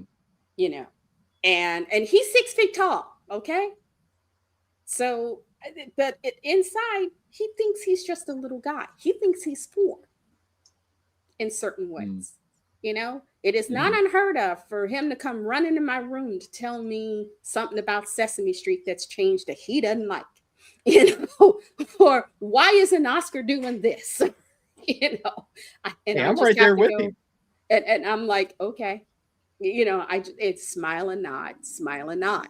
Mm-hmm. But it's not saying, oh, that child is crazy. It's you have to go. There's neural divergency here. So let's try to figure out why All right. you're expecting this to be different and Mm-hmm. see if we can get you towards the understanding of unless you change or insert some variable that's different than last time, you're Mm-hmm. always going to come up with fall down, Mm-hmm. smash my head on the floor. Yeah. And It's you have to get yourself calm, and and it doesn't work all the time because sometimes chaos will reign and you kind of have to mm-hmm. go, let me go get a mop and a broom and make sure I can. Do we have that stuff that cleans up blood good? Okay. Mm-hmm. You know, No. you just kind of have to Mm. deal with it. Yeah. Well, again, like I said, my response would be different. I would have been like, "Here's your helmet. Have fun." And the reason I would say have fun because eventually she's going to get tired of it. That's how you deal with absolute chaos. Chaos is chaos until it's no longer fun or no longer amusing. It depends on the chaos. And some people, and it's part of the chaos, it's also tolerance levels. Mm-hmm. And depending on how the tolerance level is, will determine, some kids that tolerance is low. So they slam into that wall or floor, whatever, a couple of times. It's like, you know what? This ain't working. Let me go figure out something else. And other Mm-hmm. kids will just keep, because it's like, okay, one or two things is going to happen. Either I'm going to break through that wall, or that wall's going to break me, and then it won't matter. And that's why I give them the helmet. It's like let them figure it out. Well, I'm It's like the 8 same years person, it's like in. the same kid that would sit there and stare at a wall and stare at one point at a wall. They'd be like, "Why are you staring at the wall?" No reason. I'll go like have fun. I'm Well, not, I'm not, I'm not saying it sarcastically. I'm not saying it to encourage them. I'm just saying have fun with that because I know that something is going on there that they trying to figure out and they have to figure it out on their own. And well, that was I'm one of the 8 things years that into the tolerance level, waiting for it to fall, and it hadn't. So No, because she's 8, and as she grows up and she gets older and things, they change from day to day. And as she discovers her hormones and boys, and or just, um just that she just, and it may come, she'll get to the point where she just doesn't feel that same way about it, and she's like, oh yeah, that was yesterday. waiting for that day. Because that's something that also happens. It's like, you used to do this, and it's like, well, that was yesterday. Well, perfect example. This is terrible parenting, but I got tired of the 8-year-old and the 11-year-old throwing hands every day because they got mad at each other. Okay. So, being brought up the way I was in a contact sport, where if you had a problem with someone, you threw the gloves on and you dealt with it. I was like, all right, you taught them I how am to battle. I am tired of y'all fighting. Here's a pair of boxing gloves. Y'all get it all out of your system now. Well, that 30 worked. minutes later, the 8-year-old did not want to do it anymore because now the 11-year-old, who was longer than her, was hitting her a lot and she didn't like it. So I was like, all right, did you learn your lesson? I don't want any more fighting. Uh-huh. The gloves came off. The moment the gloves touched the ground, Penelope punched Grayson right in the face and walked off.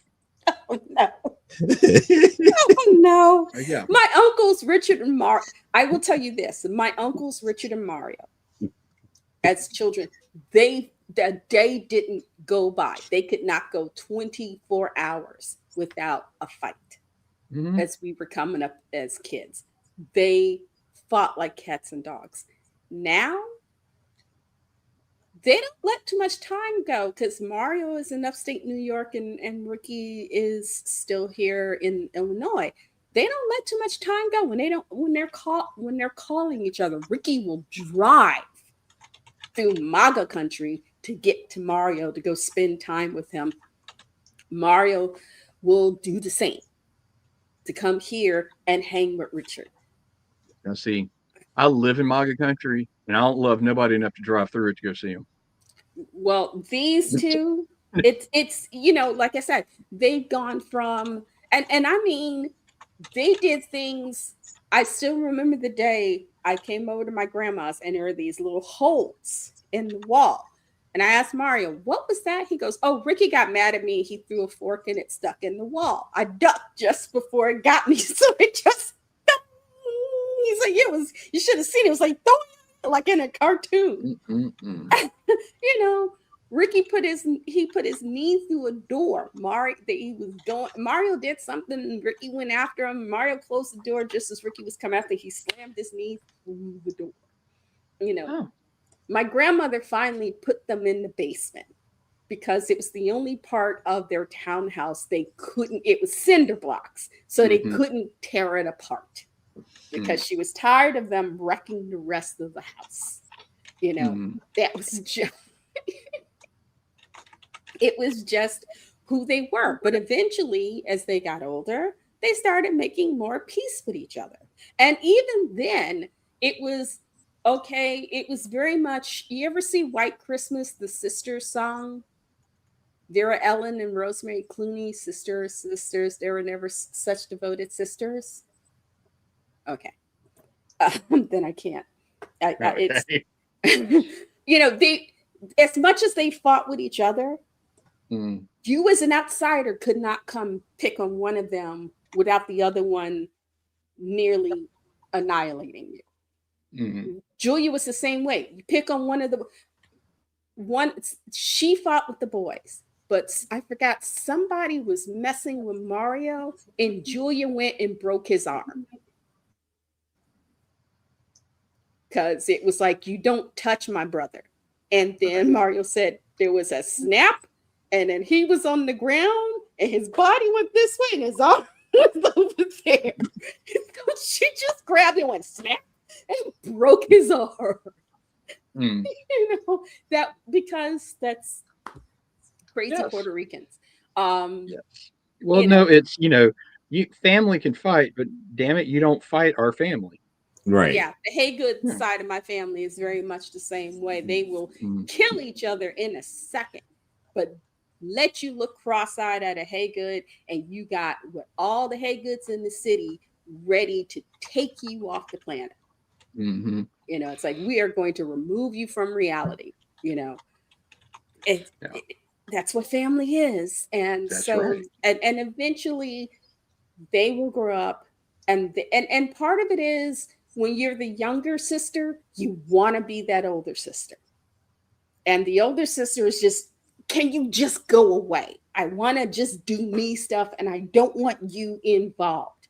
My sister and I we are 6.5 years apart. And I hated having, if I wanted to, there were times when I wanted to go to the park or something, I had to take her with me if I wanted to go. I was a Girl Scout. She wanted to be a Girl Scout. Sorry, we don't have brownies. My mom became a brownie troop leader so Lisa could join the Girl Scouts. I wanted to friggin' strangle her and leave her on the train track. Because it's like, that was my thing. You gave her my thing. So it happens. And in some of it, you just have to let time deal with. Because it's I want it, you can do it, I can do it too. No, you can't. Well, yes, I can. Thankfully, time's not on my side, and I will die before it gets fixed. So I'm okay. No, that's not true. You almost had organized boxing, and it almost until the cheap shot. Tell you what, that's why I try to. I seriously, that is why I haven't spent more time training them at home, because I do not need them flying kneeing each other in the face and choking each other out. Which sucks, because at this age, their oldest sister could defend herself very well. But I'm terrified what these two will do to each other. So I'm like, no, we ain't learning the kicking. You need to be more terrified. You need to be more terrified what they would do to other one got into some serious trouble. And you can always video conference with us on Messenger. If you just need another set of ears, just video conference. Call me on Messenger, video conference. It's like, hey, sweetie, daddy needs a break. Why don't we figure, I'm going to teach you how to do blackhand. It's a type of lettering. And that's what I got to do. I got to print out. I found some fonts. I just got to print them out. Because I am sending you India ink. I am sending you the pen set, the book on drawing, and then the Wonder Woman, Princess of the Amazons, and Diana and Nubia books. Well, thank you. Grayson, I didn't realize it at the time, but that same little young reader series of DC books, Grayson has the Harley Quinn. Okay. I didn't realize they were all in the same little. I mean, they're not conjoined like that, but no, but they have little series. They have put out not this conjoined, but whole they're in the series for it. Yeah. Yeah. it's a way of getting younger readers who were Mm-hmm. like, okay, I really just don't want to read Little Lulu. I would Mm-hmm. like something a little more interesting than Little Lulu or Right. whatever. So yeah, they, like I said, if I've got the money and I can grab a copy, and send it, I will. Oh, I appreciate it. But like I said, I had these, and so I'm gonna send those. Um, is there anything else? I Oh, can't. that's a good. If nothing else, that's a good starting point, and then I can be like, "Hey, do you have?" So we can go from there. Okay, All right, okay, and I and then appreciate it greatly. Of I course, if they know. get turned into weapons, I'm lost. But Well, I'm not going to do, what is that? The second red, where hottie Korean guy comes and he's doing the origami folds and he turns it into a sword and stabs dude in the neck. I mm-hmm. do origami. That's really hard. You can't. Mm-hmm. The paper will, like, if you have to really know what you're doing to get the paper like that, because I'm folding origami cranes that we're going to give out at C2E2. And Oh, that's believe cool. me, I will pack a couple in the Okay. package for them. So, and I'll even, if you want, I will even pack some unfolded paper and give you the address of the guy that I learned to do it from, Okay. so All that they right. could practice. So, and origami paper is like a pack of 50 sheets is like $6. Okay. So it's not really expensive. Right. Right. So before you get too long in the tooth, Yep. Joe, can I quickly run through these KO No, titles? no, I want you to run through. I want you to run through that. Oh, Aeon Flux. I'm so As far as sorry. I screwed us. yeah, what we gotta say about Eon Flux, not going to take that much time. At least I'm not going to go as in depth here, but we need to get your book reviews done. Okay. So I've not been to my local comic shop in a while, so I'm behind on all of my books I normally read, plus all the KO titles. I am not going to go through all the ones I picked up tonight. I'm going to go through all the ones that I've read that tie into issue 3 of KO this week. Oh, Next week, I'll go over the ones that go into issue 4, and then hopefully I'll have gone back to my LCS and got KO 5 since it came out yesterday, and I don't go to the comic book shop on Wednesday. But plus next week also, I picked this up. I didn't even know it existed. It is the new history of the DC universe, issue 1, the Dakota incident. This is oh, all suits. dedicated to the Milestone universe, Okay. which I'm very interested in reading because I flipped through it and I haven't read the whole thing. But Joe, you'll appreciate this. Mm-hmm. They are implying, and again, I haven't read it. They are implying that the entire Dakota incident and the Milestone universe is because of Lex Luthor. That makes sense. That could make sense. So I'll see how that all works out then. But for tonight, I read All Fight Month, Lex Luthor versus Etrigan the Demon. This is real Okay. easy. This is real easy to run through. Lex is having yet another one of his existential crises, like we talked about earlier in the show, and he determines that he doesn't care if he has a soul or where he goes when he dies. He is going to be a god, and he doesn't care who he steps on. Oh, So God. he fights Etrigan. Right. The first round, Demon versus Squishy Human. Demon wins. Of course, Human goes squish. Second round, because they get every time, if you remember from the last time we went over these, every round when they lose, they get to pick a version of themselves from throughout their history to be in the next fight. And just to make me mad, both of them chose their new 52 versions. Oh, no. And because Lex Luthor's super suit in the new 52 was based on apocalyptic technology, he threw a mother box at Etrigan's face and it opened a boom tube in his head and killed him. Okay. Well, yeah, that Okay. kind of makes sense, but that's a cheap fight. That's something that is like, why? Why would you do that unless you just knew that, okay, fine, that's going to be the fastest way I could win, or I could really do the coup de grace to really nail it. And then the final round, we have they don't say what version of Lex Luthor this is, but this is that if you remember in the Golden Age and into the Silver Age, Lex walked that weird line between being a mad scientist and a sorcerer. Mhm. Right. So this is kind of like that Lex Luthor versus a version of Etrigan that is not rhyming anymore, which Okay. I have a problem with because if you follow the DC universe hierarchy of hell, rhyming demons are very high up in the food chain, and this Etrigan's happy he doesn't have to rhyme anymore, so that doesn't make any sense. Okay. But somehow, super scientist sorcerer Lex Luthor says Etrigan's rhyme, the whole thing, not the gone gone the form of man, but the entire Yarva Demonicus Etrigan, change the form of man, free the prince forever damned, free the might from fleshy mire, boil the blood in heart of fire, gone the form of man, rise the demon Etrigan.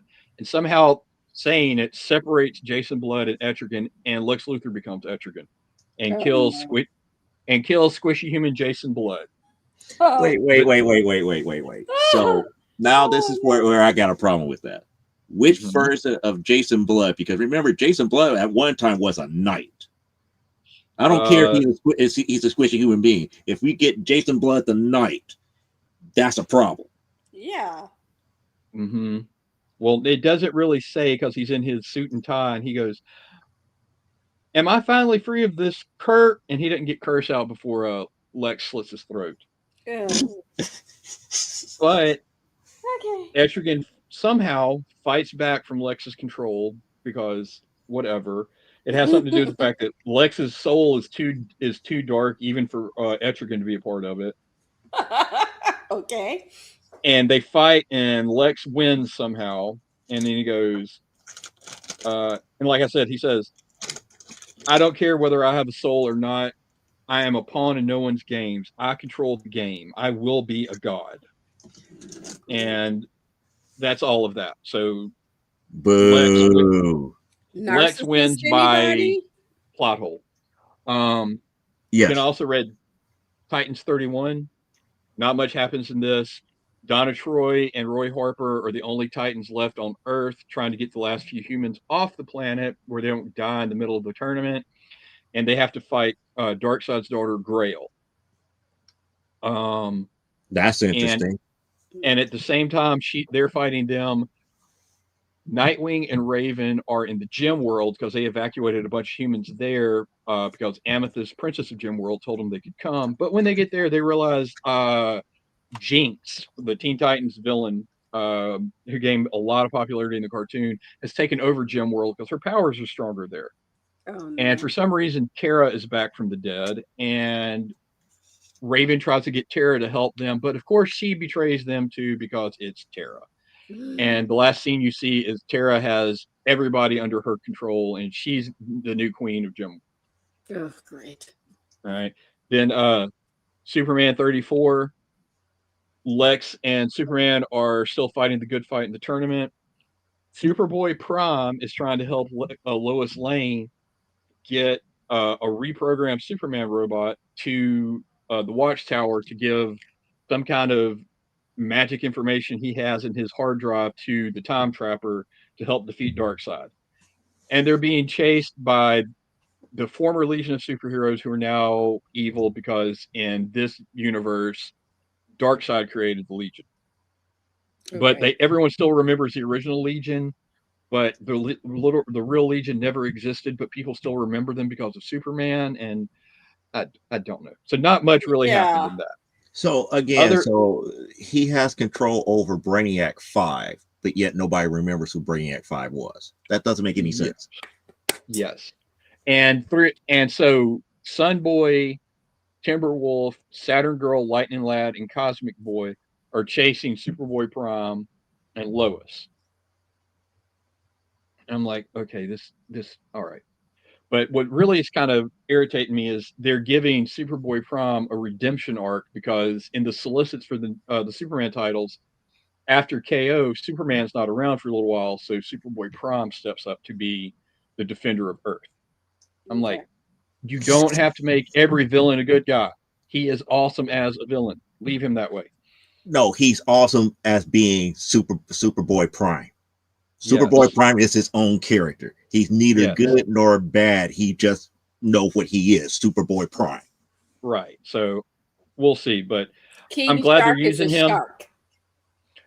Yes, I like the fact they're using him, but come on, they need a big bad in the universe that's not Darkseid, and pissed off pre-crisis Kryptonian is the perfect bad guy. They don't need to make him a hero again. Okay. I also read. Well, he was never Superman. That was the whole thing. That was the whole thing about Superboy Prime. He never truly became Superman. Got it. I also read Green Lantern Galactic Slam. Wait, they added wrestling, which was a wrestling tie-in that was written by people who quit watching wrestling in the 1980s because they're making references to Mean Gene and things like that. Oh And my goodness. it's an okay story, but they're trying to make it a little bit. I'm not really sure what the right word is, because they're talking a lot Satirical? about toxic masculinity and bro this and bro that. Oh my goodness. And Poor for some DC reason, Comics. Poor I DC have a Comics. sick headache. For some reason, Knockout, the female Fury who was a member of the Secret Six, is evil again, and I missed how that happened. I don't know. Wait. The same Knockout that was courting after Andal Savage. Yes. No, courting after Superboy. I forgot which Superboy. It wasn't Connell. It was the other one. No, it was Connor, because it was in his Superboy series. Right. Yes. She's apparently evil again. I don't know. He talked her out of being evil because, again, she was a surrogate Fury. She was not a full female Fury. I'm sorry. Well, she was a Fury in training. She was never evil. Kyle Rayner, the Green Lantern in this book, is having a hard time fighting Knockout with his ring constructs until he makes a folding metal chair construct and hits her in the head with it and beats her, because this is wrestling. Oh, God. It's WWE. No. And no. And Joe, you will like this. At the end of the book, this weird alien person who looks like the love child between Randy Savage and Hulk Hogan is apparently, and his name is Omega Bam Man. Omega Bam. So Bam Bigelow, Bam Bigelow type wannabe character. Omega Bam. All I can hear is bam, bam, bam, bam, bam. And they don't say it right out in the book, but I think he's from the same species that Kilowog is, because he says Poozer a lot. Okay. Oh, okay. I like Kilowog. Yeah, but apparently Omega Bam Man is going to be in going forward in the Green Lantern books. So is he replacing Kilowog then? I have no idea. But the funny thing, at the end of this wrestling-centric book, there is an ad for the upcoming AEW meets DC Universe comics coming out. Yeah, that's actually out. No, that's actually out. So hopefully they are better than this one. But yeah, this was bad. And I usually like bad comics, but this was bad. That was horrible. That sounded like it was horrible. Yeah, that wasn't bad. And I would probably ripped it apart. I probably would have really ripped it apart. Oh, now, speaking of bad, we also have DC KO presents Boss Battle. This is the final contestants in the tournament are about to fight Darkseid's champions, who, spoiler, Darkseid's champions are the Absolute Universe's version of Superman, Batman, and Wonder Woman. But apparently they are not strong enough to fight these Absolute characters yet. So the World Forger pauses time and pulls characters from different different realities in for the remaining Earth heroes to fight, so they can gain enough Omega energy to be on equal ground with the absolute characters. Okay. So, in this wonderful, wonderful idea, we get Black Lightning and Plastic Man fight Sub-Zero and Scorpion for Mortal Kombat. And I'm fighting not to belch on my. I was trying not to belch so anybody could hear it, and then you hit me with that. Oh, it gets better. I'm done. Wonder Woman versus Red Sonja. That could actually work to a certain degree. To a certain degree. Batwoman versus Vampirella. No. Vampirella wins. Vampirella wins. I was about to say you'd have been better off with Wonder Woman versus Vampirella. At least the Joker versus the Annabelle doll. That's interesting. Why not Megan? That would at least been a more fun fight. Carol Ferris as the Star Sapphire versus Sabrina the Teenage Witch. No. Yes. Boo. And I'm sorry, this is for anybody who knows what this is, and there's probably a bigger fan than I am. We have Lex Luthor versus some kind of serial killer teddy bear named Samantha Strong.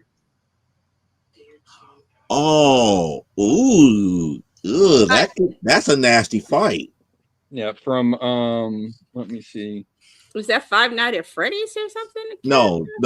That's from it's from something called Beneath the Trees Where Nobody Sees. Yeah. Mm-hmm.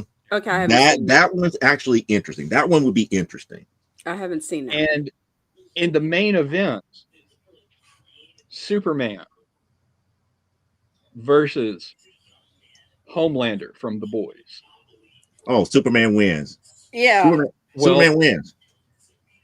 Now, if it was me, I was right that main event. It would have been Kal-El versus Saitama from One Punch Man. Yes. Yeah, that would have been interesting. That would have been an interesting fight. Yes, or Omni-Man from Invincible. But Superman still wins versus Omni-Man. Oh yeah. So we have wackiness with them all fighting. Black Lightning and Plastic Man somehow win round 1 against Scorpion and Sub-Zero, and then we're going into round 2. Wonder Woman and Red Sonja are pretty evenly matched until Wonder Woman brings her bracelets up and Red Sonja hits the sword and it does that clangy magic thing from the Wonder Woman movie that I hate. Boing, boing, boing, boing. No. It's like people keep forgetting about the bracers and Diana. Oh, yeah. And it's then there's a reason why the bracers are on her. And Superman and Homelander are just trading superpowers back and forth. The Joker and Annabelle are having a tea party. That may be my favorite. I could see that. From what little I know about the Annabelle series, I could see that them sitting there going, "One up or two." And of course, Annabelle doesn't do anything. She's just sitting there, and the Joker's reacting like she's talking to him. And he goes, "Well, in his head, she is. Why your stories are almost as hilarious as my own." Which really just makes me mad. And he breaks his teacup and is going to go cut the doll's throat with it, saying, "I'm the only one that's supposed to be funny around here." Oh, goodness. And then their arenas all start crashing together and they're during the fight. And Superman and Homelander crash the tea party. Oh, great. And when you're focusing on Superman and Homelander fighting, the Joker in the background snatches up Annabelle out of the chair and says, "I saw you move. I know it. I saw you move." So basically, they turned Joker into a joke. Well, I mean, it's more cerebral than that. It's really more cerebral than that. They turned him into a joke. If you understand the whole story behind the Annabelle doll and Ed and Lorraine Warren, it makes more sense. But of course, at the very end, you're not missing much. I'll tell you that. But then at the end, nobody wins the fight. The time limit runs out, and they all go back to their separate universes. And the heroes now have enough Omega energy to fight the absolute characters. So, I just want to know how they're going to deal with Absolute Wonder Woman. I'm well, going to make we will myself. find out next week when I read DC KO number 4. Okay. Yeah, because Are you gonna be with us out next of week? all, yeah, Yes. out of all of them, Absolute Wonder Woman is the terror. She's she's more of a terror than in Absolute. Okay. Absolute. And then the last one, of course, is DC KO issue 3 of the main series. She don't care. So we're down to our final 8 characters, which are Superman, Lex Luthor, Cyborg, Joker. Wonder Woman, Black Lightning. I'm sorry. Joker, Guy Gardner, Zatanna, and Aquaman. And while they're waiting for their next battle to begin, they're seeing glimpses of the universe if they win the tournament. And of course, Superman sees a utopia where everything is Everything good. is awesome. Yeah, we don't get to see what Lex Luthor's is, but he's talking about how wonderful it would be. Of course, Cyborg sees a techno utopia. Wonder Woman sees a universe glowing with truth. The Joker sees a black laughing void. Yep. Guy Gardner sees a grand sculpture of will. Zatanna sees a dark wonder, and Aquaman sees a kingdom of peace. Okay. And so for this next round, it becomes, instead of a one-on-one battles, it becomes a tag team match. Each character can pick someone who has been pulled from the tournament because they lost to be their partner in the next round. All except the Joker, who, according to the games, the Heart of Omega or whatever it's called, the Joker has generated more Omega energy than the rest, so he can pull a partner from all different realms of reality. He gets Annabelle. I wish. But so what we end up with is the matches going forward. Guy Gardner, of course, pulls in Hal Jordan. Of course. Typical. Hal Jordan and Guy Gardner will face in this 2-on-2 tag team extravaganza, Superman, and I'm not calling him Shazam, Captain Marvel. Okay. Aquaman and Hawkman will team up to take on Lex Luthor. That's an automatic win for Superman and Captain Marvel. And Lex Luthor pulled his partner to be Supergirl. Okay. That's weird. Yeah. Can't he decide? Can the partner you pull decide if they don't want to be your partner? More on that in a moment.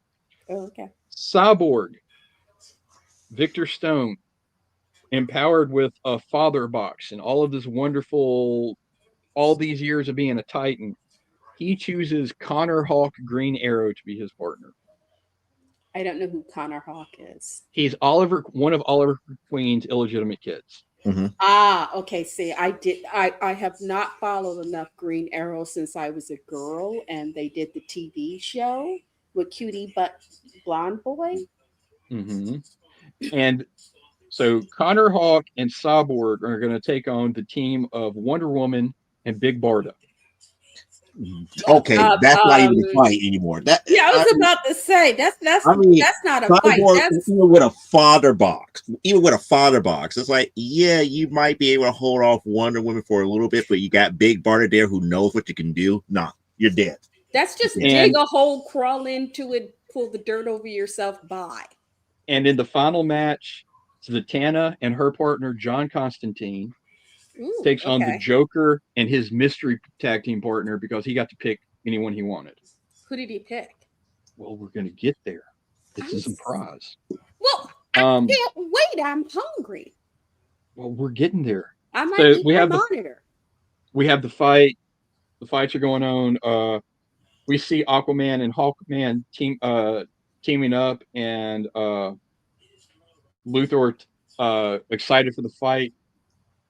And Supergirl just turns and punches him and says, "You seriously thought I'd fight alongside you?"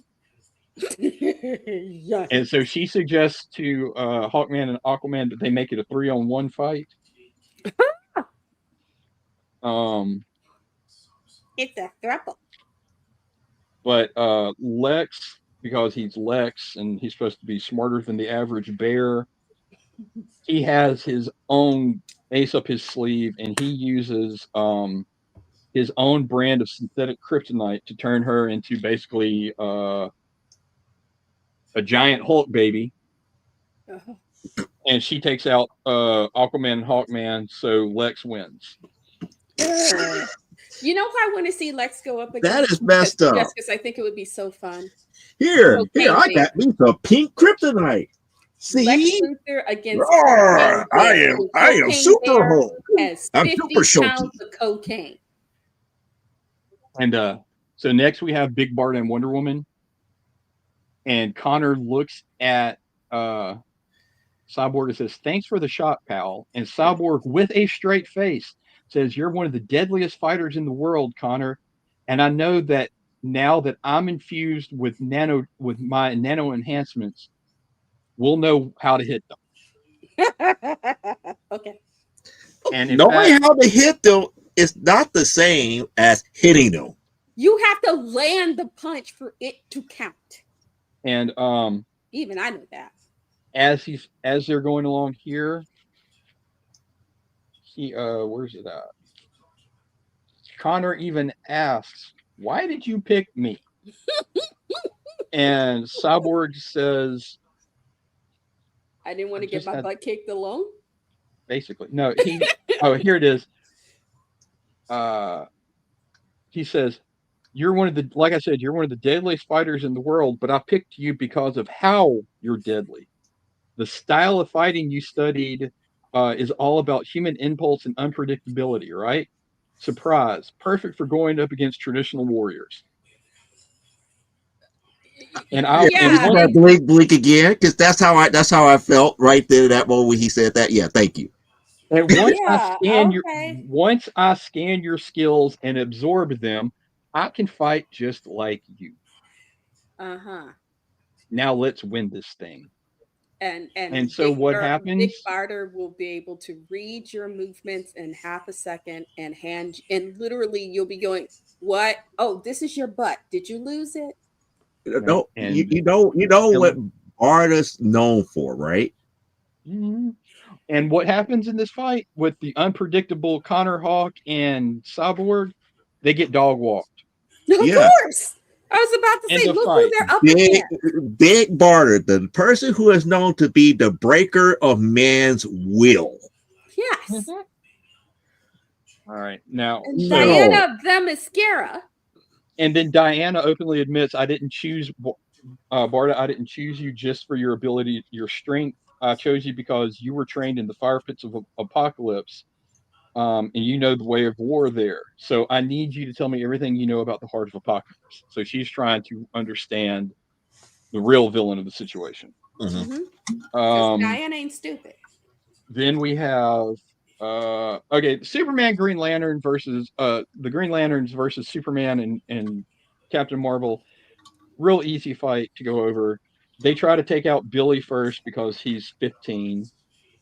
And Hal has a great idea. He's going to put a Black Mercy on Superman. Um, Okay. so That's interesting. The Black Mercy, shows you what you want the most. And what Superman wants the most right now is an end of this tournament and everyone to be safe and happy. Because he's So it Superman. so it backfires, and the little Black Mercy does not show them what he need to trap Superman. It shows them what they need to free him, and he starts stomping Hal Jordan and Guy Gardner by himself. Of And course. they of course, and the only thing that you can do to Superman if you're Green Lantern is they decide they're going to make green kryptonite. But Superman, knowing this might happen, did the one thing that he knew. He chose Billy for a different reason, because Billy is the only hero of the group who can share his power like he did with his Marvel family. So Billy gives the power of Shazam to Superman. And He's Billy is immortal now. I was about to So say, you is he have, really not susceptible to kryptonite? well, now Superman's not, because he's super Marvel. And for any of you old school anime fans, I know I don't have the best camera to see this on, but He not got only the does Superman, chin. He got the Marvel chin now. yes, but not only does he have the lightning bolt and the Captain Marvel like costume, Hmm. he has the fusion earrings from Dragon Ball Z on. Ooh, the whatchamacallit, Ooh. I forgot what they The call the Tortuga, the Bartera earring or whatever it's called. yes, yes. And of course, now there's no hope whatsoever. He just runs over Guy Gardner and Hal Jordan like it was nothing, because, of course, it is. But Hey, did I, you see Jaws? Da-dum, mhm. da-dum. And I saved the mystery for last for Elaine. So now Oh, we have Zatanna versus John Constantine. John now Constantine I and thought they Zatanna were versus, fighting together. I messed up. They're fighting together in their tag team match against the Joker and his mystery partner. Who's his mystery partner? And he says, "Oh, you know me, I just love to laugh. So I figured, why not pick someone who loves to laugh too?" And the Batman Who Laughs shows up. Oh no. But John Constantine, being John Constantine, knows better, and he goes, "I sense no dark multiverse energy from him. This can't be real." So the Joker says, "Well, the jig's up. Reveal who you really are." And it turns out his tag team partner is Mr. Mixospitalik. Oh no, Oh my God. no. Oh my God. Talk about how to go from, okay, this is could be a winnable fight for Zatanna and Constantine, to, yeah, how are we going to stop a six-dimensional being? Yeah. And Yes, so it's what like we might happens as well just, is, you know, hang it up, and go home, and hope we don't die. Well, and so Constantine what would be ends up like, "Oh, let me see if I could bargain with him and put him in a bad situation." I was like, "You're not going to be able to do that with a Mr. six-dimensional being." Mixaplicity, unless you're Superman, that's hard to do. well, No, Superman can't even do it. I was supposed to, yeah, he's kind of hard. He's like Marvel's Impossible Man. That's well, who it that's who he technically is. The Marvel's universe version of him is Impossible Man. Yeah. and but the Joker doesn't use Mixospitalik as a tag team partner. He the little remembered event Emperor Joker from the early 2000s, where he gained Mixospitalak's power, Mhm. Didn't see that. is what's happening. He forced Mixospitalik to become his scepter for the Oh, fight, oh and no. he kills Constantine and Zatanna by infecting them with his own magical madness, Oh no. and they die horribly. So it's And it's it's it's the magical version of the Venom. yeah, and Mixospitalik said, when the fight's over, says, "I did what you asked. I lived up to my end of the bargain. Now please send me home." And the Joker says his name backwards, and he goes back to the fifth dimension, but he's crying because he was used this way. Well, yeah, because that's he's a trickster, but he's not. Hmm. He's a trickster. He will drive you he will drive you insane, but technically Not, he is not a villain. Yes. well, he's not malicious. Yes, Right. that's what he's So not so is malicious. Batmite. Batmite is not malicious, but Batmite could mess you up very quickly. So can Mixoplicity. But Yes. that is not his intention. It's not his intention to cause harm. Right. I And do so have to now, say this: his wife is still hot, though. yes. And so we're left with the final four in the tournament are the Joker, Lex Luthor, Wonder Woman, and Superman. And they are transported to a Wait, version of so Joker? Wait, you said Final Four? Yeah. Final That's five Four. people. Joker, yeah, the final four people: Joker, Lex Luthor, Superman, and Wonder Woman Okay. are final four. And they are transported to, they don't say it, but it's implied that they're transported to the absolute universe version of Earth because it looks like apocalypse now. Oh, well, And so the in the next round it will be the final four from our Earth versus absolute Batman, absolute Superman, absolute Wonder Woman, and the booster gold that's possessed by Darkseid. and that will be issue 4. Okay. That ought to be fun. I made it through all that, where you You didn't have to. Well, you can always, like I said, I'm a text away on Messenger. You can call me via Messenger or whatever and say, Well, this see, is really driving me crazy. And I can well, say, you want to talk? I'll be honest, I'm having fun reading it. It's ridiculous. And I'll openly admit I am, because I grew up in the 80s, I am an event whore. I love comic events. Okay. I don't. This one so far has been one of the weaker events in a while. I am right now, because I'm famously behind on all my comic reading. I am right now trying to make my way through Death Metal, Dark Crisis, and Absolute Power, which so far are all far superior events to this one. But I complain about it because there's a lot of goofiness in it. But at the end of the day, it is just a fun event, and they've already spoilers. They have already let you know this is just going to lead into the next event at the end of the year. So Okay. Okay. it's basically Scott Snyder set out when he was given the keys to the kingdom. He wanted to do 3 events: a Batman focused event, which was metal, a Wonder Woman focused event, which was death metal, and a Superman focused event, which is DCKO. Sadly, the one that should be the best because it's about a superhero you can do so much with is so far the weakest of the 3. Okay. I'm hoping 4 and 5 change my mind, but so far, eh.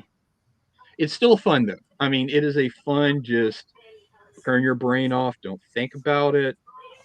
Like, That's don't think probably about the how they fact, wrote these is turn your brain off. yeah, Don't think about it. Just, don't think just about the fact that somehow Cyborg beat Swamp Thing. Just go with it and have a good time. have, an, And that, have, Yeah, have yeah, another Jack, yeah. a swig of Don't Jack think about. Daniels and a snort of Don't coke. think about that. We had a Shazam, Super Shazam. Don't think about that. I was like, he shared his power with a Kryptonian.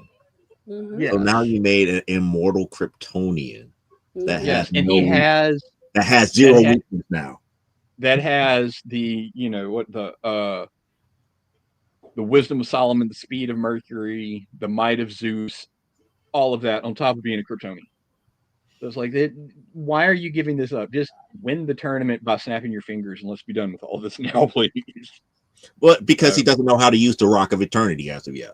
right, And right, he's Superman and he plays fair. exactly. And so next week we'll go through DCKO 4, the Titans and Superman tie-in books, the history of the DC Universe, the Dakota incident, and this is going to be a chore. DCKO, the Kids Are All Fight special. Okay, I'm done. Why? Just So, why?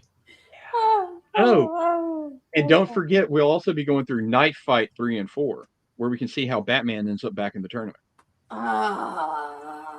Yes. If you remember the last time we saw Batman, he was on a world where Bruce Wayne was Clayface. So, Yeah. Yeah. Okay. I'm still. yeah. I was having nightmares about that. I'm not. I'm not. I'm trying not to think about it, and I still got my copies that's supposed to be coming, and I still gotta read them. Now, But like I anyway, said, if I am reading this as someone who is not currently caught up with all the goings on in the DC universe, I know the broad strokes. So if once I go back and my reading catches up with where they're at, it might make more sense to me then. Okay. But right now, reading it cold like I am, it's It's not just kind of making much. funny. It's Okay. just it's just like, okay, I'm gonna turn my brain off and read this. I'm gonna get a good chuckle out of Joe's steam coming out of his ears, but yeah. I don't know if I can do anymore. So, but But yeah, at least you're getting fun. At least you're having fun with that happening. Yes. yes, You know. that is that, and that was a lot. Okay, So real quickly here, because we're definitely over our 2 hour minute, but 2 hour limit Yes. here. But we're going to talk about originally what was. Well, let me bring it on the screen first here. We're going to do this the proper way here. We are going to talk about the feathering.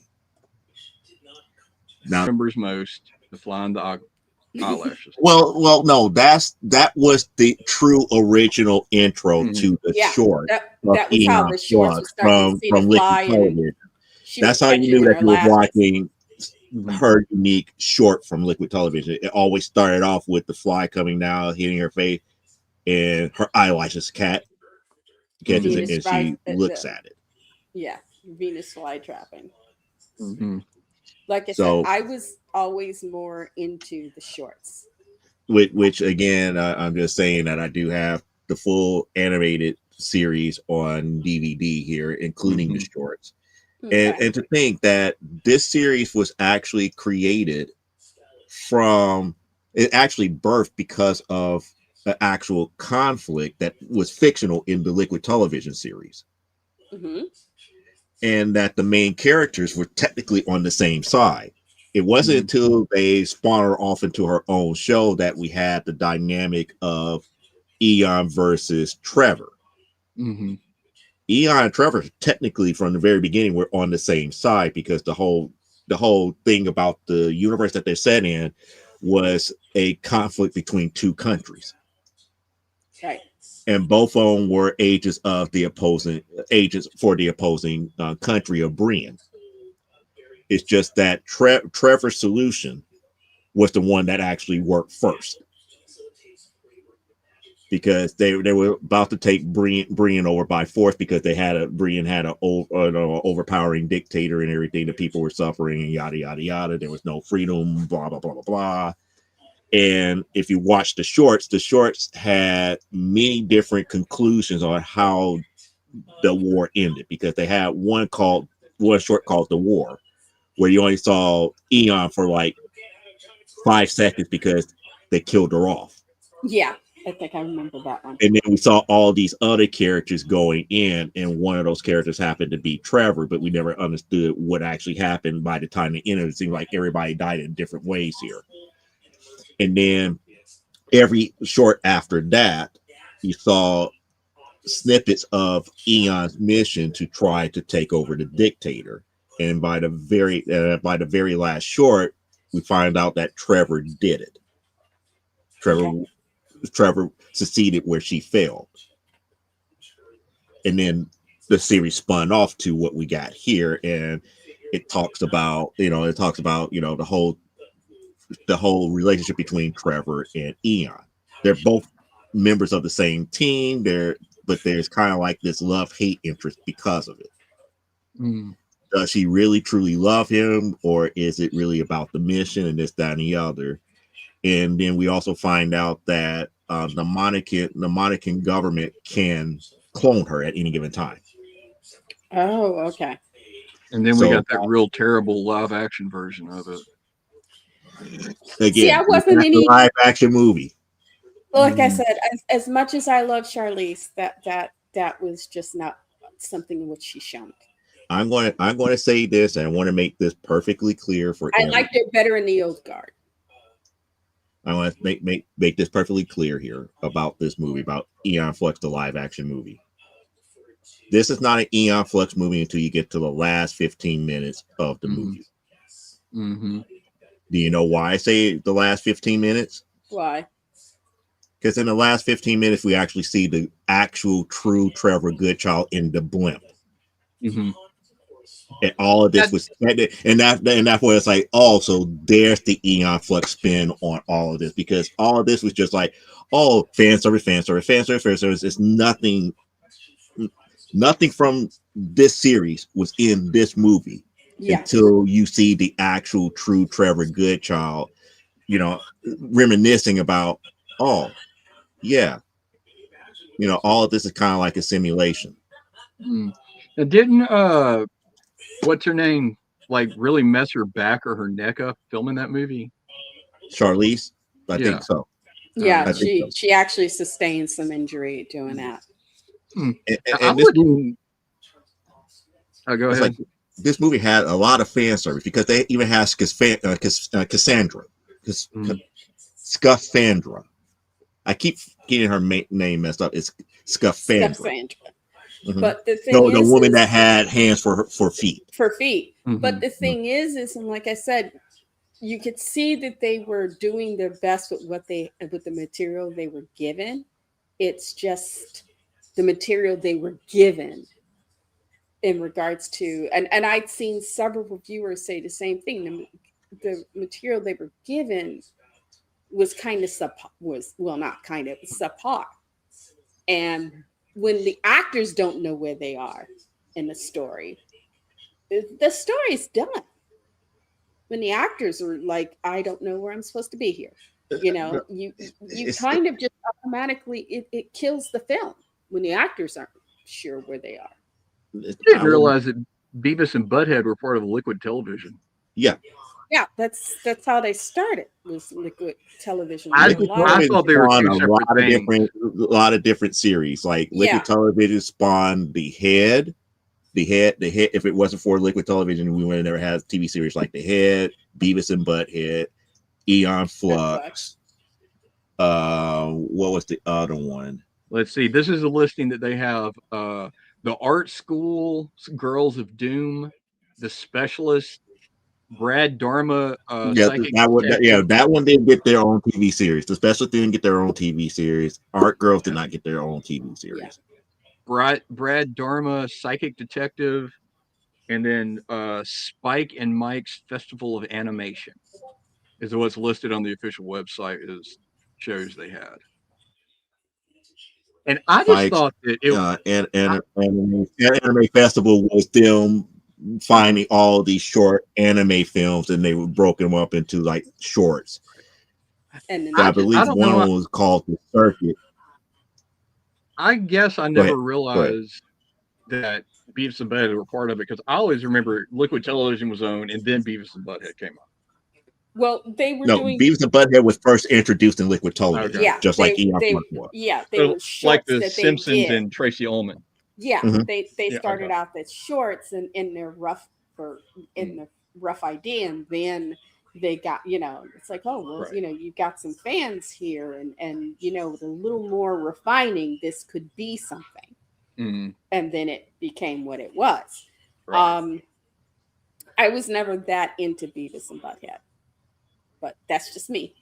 But then again, if it wasn't for Liquid Television, we would never got Eon Flux and Beavis and Butthead. If we didn't have Beavis and Butthead, we would never had Daria. That's right. Right. Or King of the Hill. Or King of the Hill. Yeah, or the King of the Hill. That's true. Yeah. Yes, but did any of you ever see the Beavis and Butthead revival in the 2000s, where they were watching like Jersey Shore and stuff instead of music videos? Oh no! Well, they they did go back to watching videos, but they was watching other stuff than videos. They was solely watching videos. Mm-hmm. Watching Beavis and Butthead watch Jersey Shore was hilarious. Okay, I never watched Jersey Shore because I just never. It's like a friend explained it to me. It's like, oh, okay. Well, the only time I watched it was when it was on Beavis and Butthead, and that was the only time I could deal with it. So. Because Beavis and Butthead would put it in its proper perspective as far as how silly it was. Mm-hmm. And I had by that time I pretty much lost my interest in reality TV. Once you realize, oh, this is all cast and not the way you think it is. Mm-hmm. This one was chosen to be this character. This one was chosen to be that character. This one was chosen to be that character. And you realize, oh, okay. And then they are setting up situations and you're supposed to react in regards to the situation you're given, playing the character you've been cast at. And it's like, okay, so, you're not really whoever, and years later, someone will come out and go, because I just saw an article, this girl who was on America, she was season 9 of America's Next Top Model. Mm-hmm. She was the plus size model. She was the only plus size model, and she talked about what they went through. And they showed up, and then they took all their money, and their phones and their Mm-hmm. IDs and whatnot, and said you can't, and the keys to their hotels. They said you can't lock these doors. So they basically took these girls hostage, and they would do things to punish them if they didn't perform in certain ways. Now, You see, I want to know, see that show.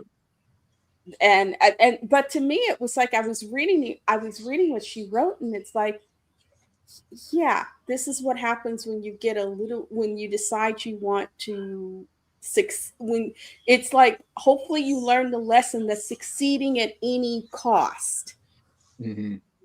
is usually at a cost much higher than what you're willing to pay. Because she's talking about all these things, and she was saying, yeah, we were given so much money for our food, but then they would go out and shop for the food, and we had to give them the money to pay for the food. So it was like, well, geez, that accident. But because they weren't actors, Mm-hmm. SAG rules did not apply. It was a reality show. They weren't actors, so SAG rules like per diem and whatnot did not apply to them Mm-hmm. because technically they weren't actors, and Well, this was technically, because it's considered a reality a show, it falls reality up. show, It falls up under game show rules, Mm-hmm. and and so that's the problem. That's where the problem lies. At they could get away with a lot of stuff Mm-hmm. up under game show rules. That's yeah, something that I do know about. and That's one of my favorite genres that I study a lot of, game but shows. I remember just reading this and going, I hope you learned, because it was like, even if because when they eliminate the girls, they don't send them home, they just stick them in a hotel room Well, they Mm-hmm. can't go home until the cycle is over with. because they can't talk to the press, so they'll just stick them in a hotel room. Only thing is, they can't order room service, they can't lock their door, and they're not allowed to see anybody, and they can't talk to each other when the cameras aren't on them. Mm-hmm. So they can listen to an iPod or something, because they can't use their phones. So they give them iPods and stuff to listen to. And if they decide to punish you, they just take your iPod away. So you have nothing to listen to, because you're Mm-hmm. not allowed to talk to any of the other girls unless they're filming. And then they manufactured a situation Mm-hmm. for them to film. And I was sitting, and it's like, oh, Tyra, I don't know if you saw my post when it's like, Tyra Banks, you have so much to answer for. Oh, Because, you haven't seen the documentary as of yet. I'm going to watch that but Netflix documentary.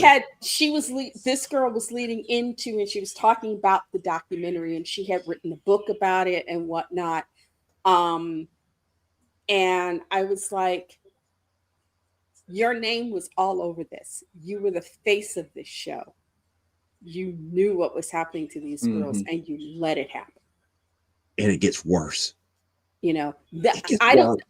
But what I'm saying is, this is a woman, when she had her talk show, several times dragged Naomi Campbell onto her show to try to get her to admit that she ruined her career as a model.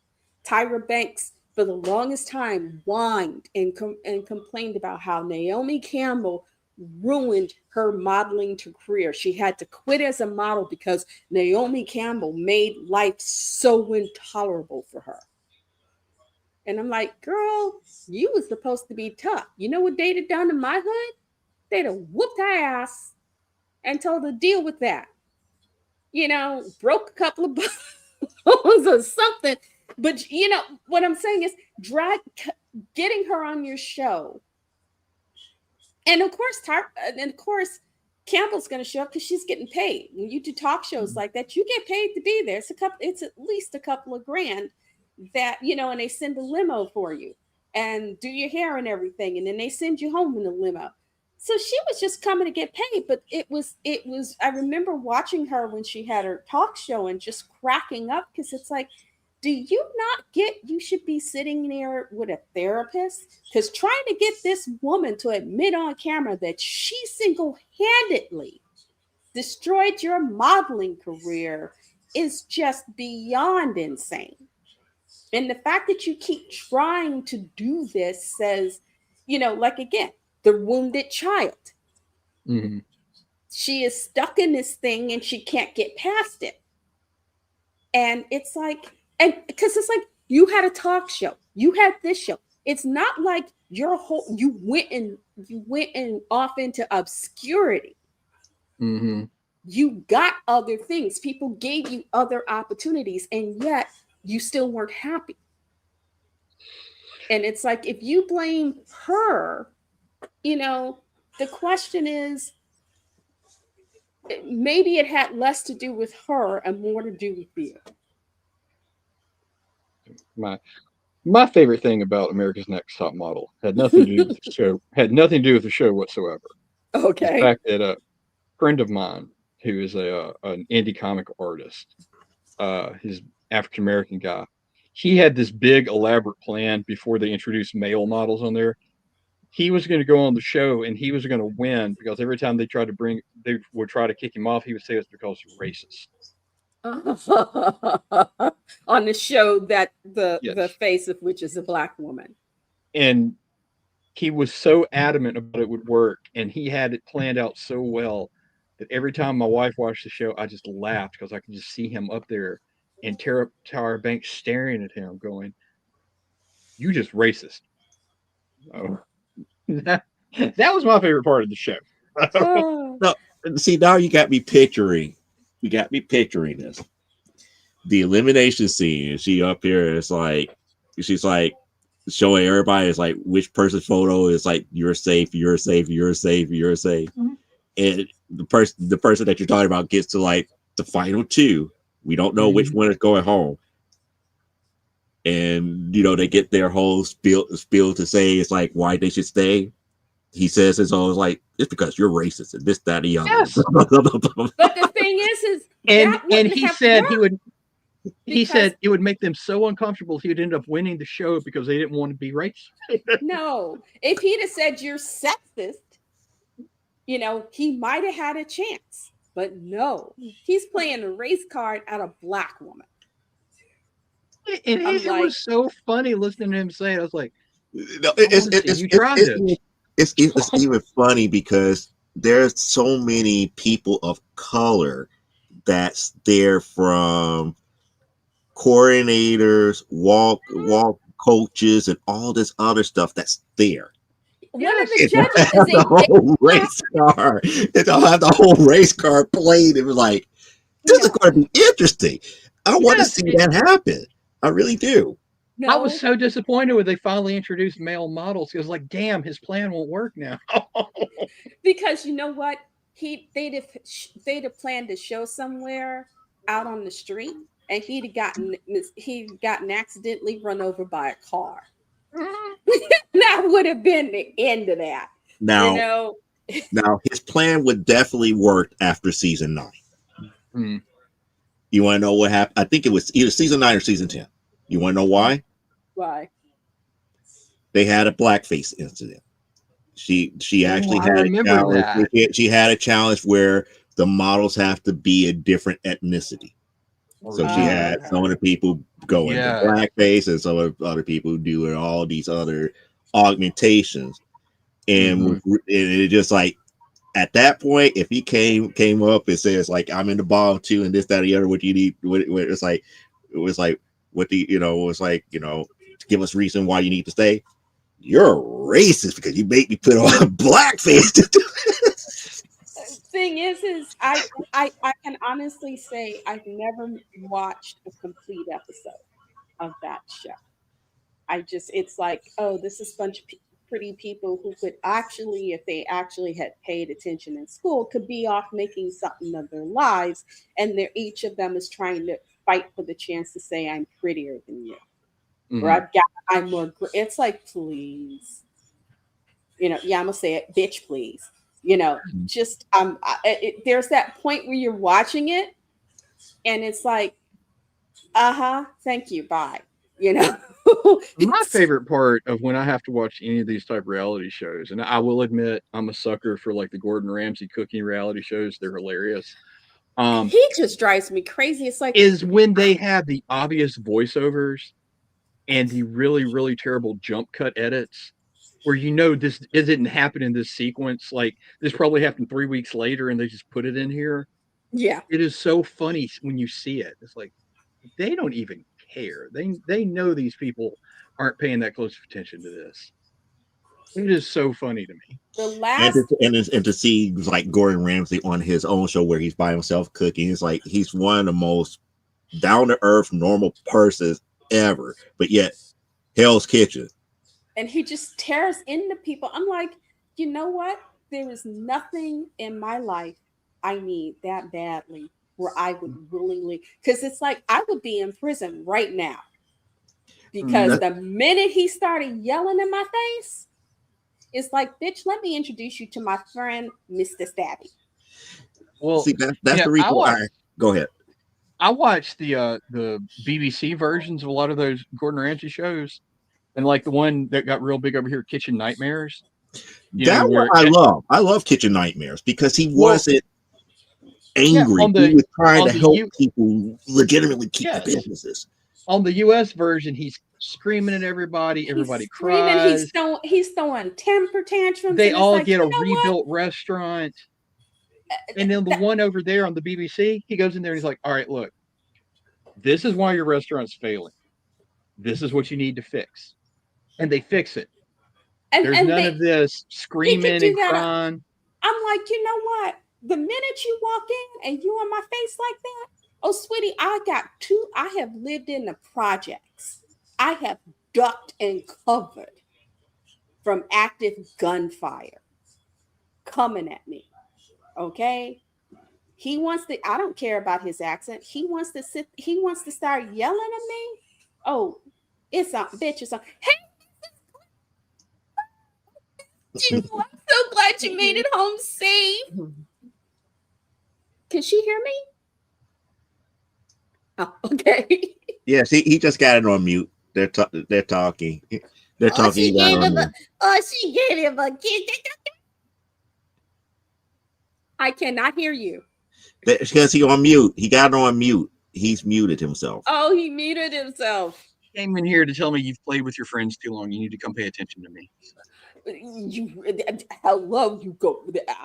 Yeah, like I said in the very beginning, it's like I need to send this is not my show until you guys take it over. So I need to. In other words, Cliff is about to go bye. So I need to send you a saddle and a riding crop.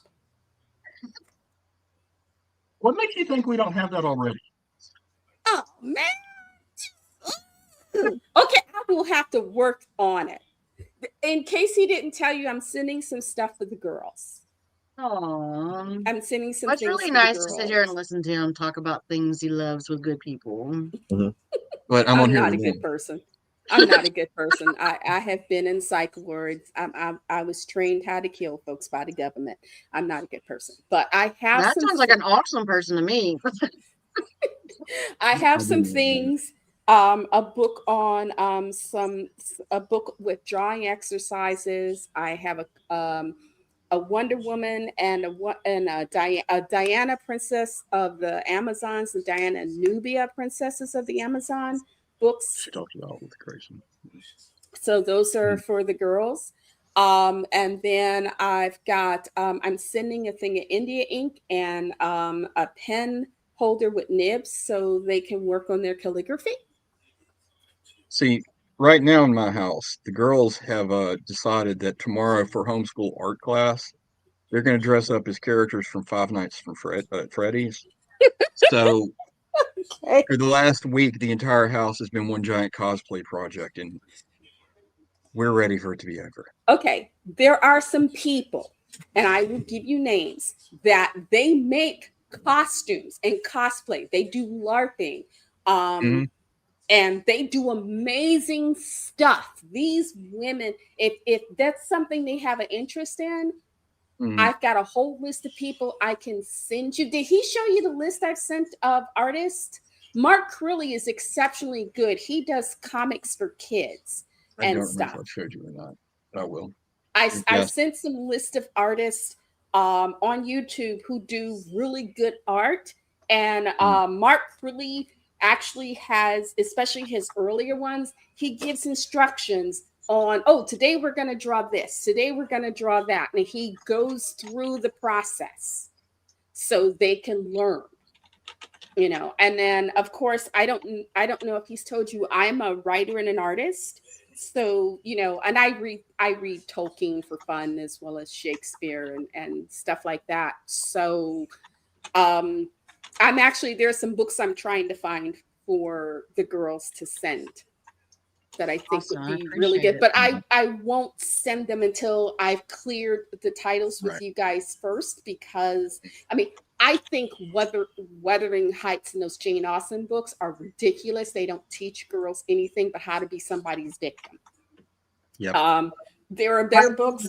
I'm obsessed with Trevor Noah. I listened to his podcast, and he had someone on there that had kids, and he's like, they're into Moana and stuff like that. And he goes, "Have you ever watched K-pop Demon Hunter?" And I'm like, "Oh." That is He goes, my fault. I am so sorry. I did not mean to inflict that insanity on you. He never lets me forget it. I am so sorry.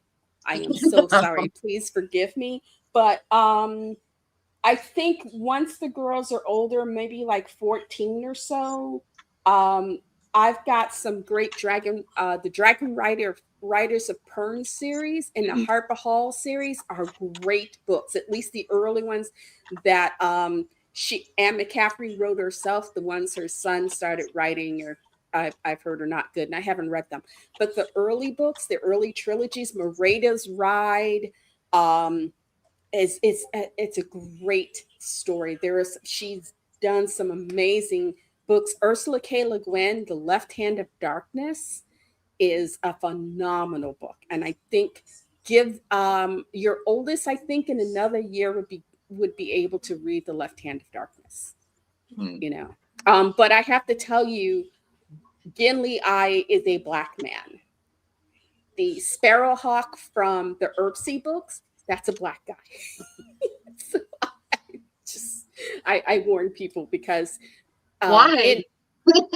because when they did the Earthsea movie on NBC and then Sci-Fi Channel, they cast Sean Astin as Sparrowhawk. So it's like, Wait. no, actually he's a black guy. Rudy? Yes, Yeah. Rudy. They cast him as Sparrowhawk. So, but yeah, I have a list of books that I think would be really good. When your oldest, I think, would really love Tanith Lee. Tanith Lee is an amazing British, she was an amazing British author who has, the first book of hers I ever read was Volkavar, and it just mind blown. What do you mean our middle? We have 3 girls. The oldest. Yeah. You mean stop. Oh, you do mean time. Okay, gotcha. Yeah, because those are more mature books. But I think she might like Tanith Lee. I have a collection. And I know where I can find paperback copies. Todd, our oldest doesn't like anything if people smile in it. They all have to be miserable. No. This is the Silver Metal Lover. She will love. Okay. Volkavar, the Silver probably knows Metal what Lover, you're talking about too. But yeah, ask her if there's anything like that she'd be interested in, and if I can find them, I will. Because I will. I've got a package that I'm giving to Joe, and then Joe's going to send down to you guys. Yep. And then if you ever want somebody to sit and for English reading comprehension, going over stories and stuff, I will happily. We can do it via Messenger, and you can be there so you can hear what I have to say and how I say and what I choose, and what and she you can. Know is the box when she sends the box down here to us, I'm sending a box back to her. It's got the girls in it. Was it going to go to Joe first? Yes. It'll never reach here because they'll just burn Joe's house down. And we're going to come here on one Thursday, and they're going to be sitting there where Joe's supposed to be. And we're like, yeah, we know what happened there. Joe, do you have any kids? No. Lucky. Smart. I have 2 sons. My oldest is an adult with ADHD, and my youngest is autistic. So, I've got experience with neurodivergency. if I'm that an helps. adult with ADHD, so I understand completely. So is Charles. He turns 39 this year. So, but he's a total gamer. And he Nothing wrong with that. yeah, So so, and I have when you to watch it on your phone, is that on the stuff like that? what? I don't know. I was gonna look at it tomorrow, but actually, I end up listening more than I do watching at work.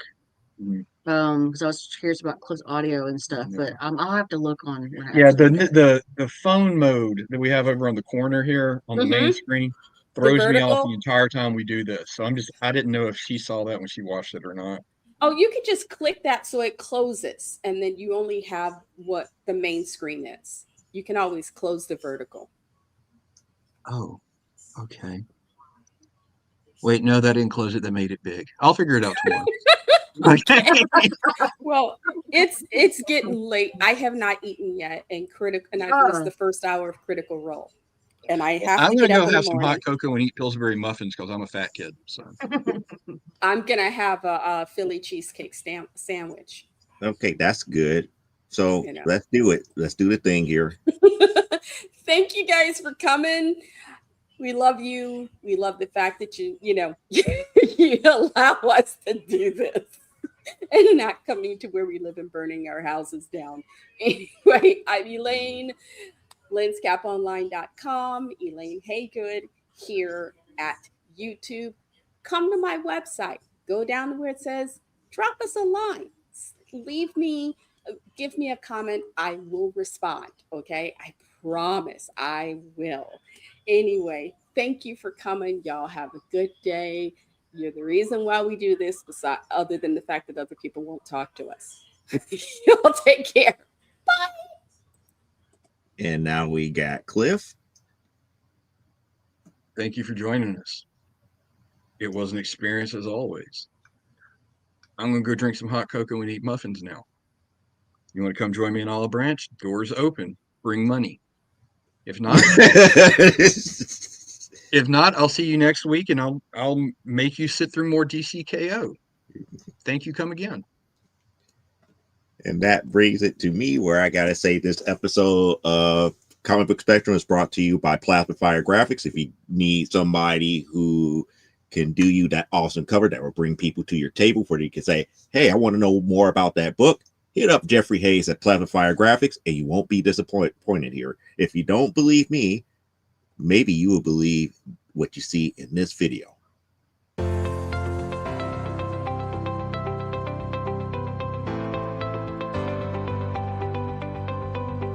You've worked hard and written a great book. Now it's time to give it a great cover. If you're an indie author or small press publisher, Plasma Fire Graphics is your source for affordable cover illustration and graphic design.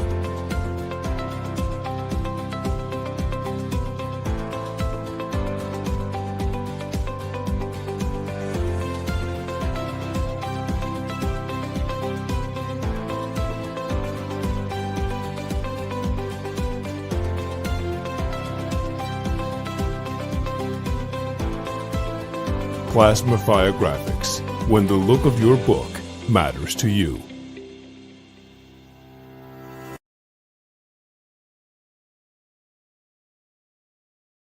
You've seen the graphics, you've seen what he could do for you. Now hit Jeffrey Hayes up at plasmafiregraphics.com or hit up his Facebook group for Plasma Fire Graphics. As far as I'm concerned, I'm going to be back here on Saturday. We got a whole stack of books to go through. We got a nice sort of topic to talk about, but I'm not going to spoil that as of right now. So until then, live life, grow, and be well. And unlike our founder of Comic Book Spectrum, Brian K. Morris, I don't care if you wash your hands. Just never, and I do mean never, apologize for being awesome. We'll catch you here next Thursday on Comic Book Spectrum. Bye.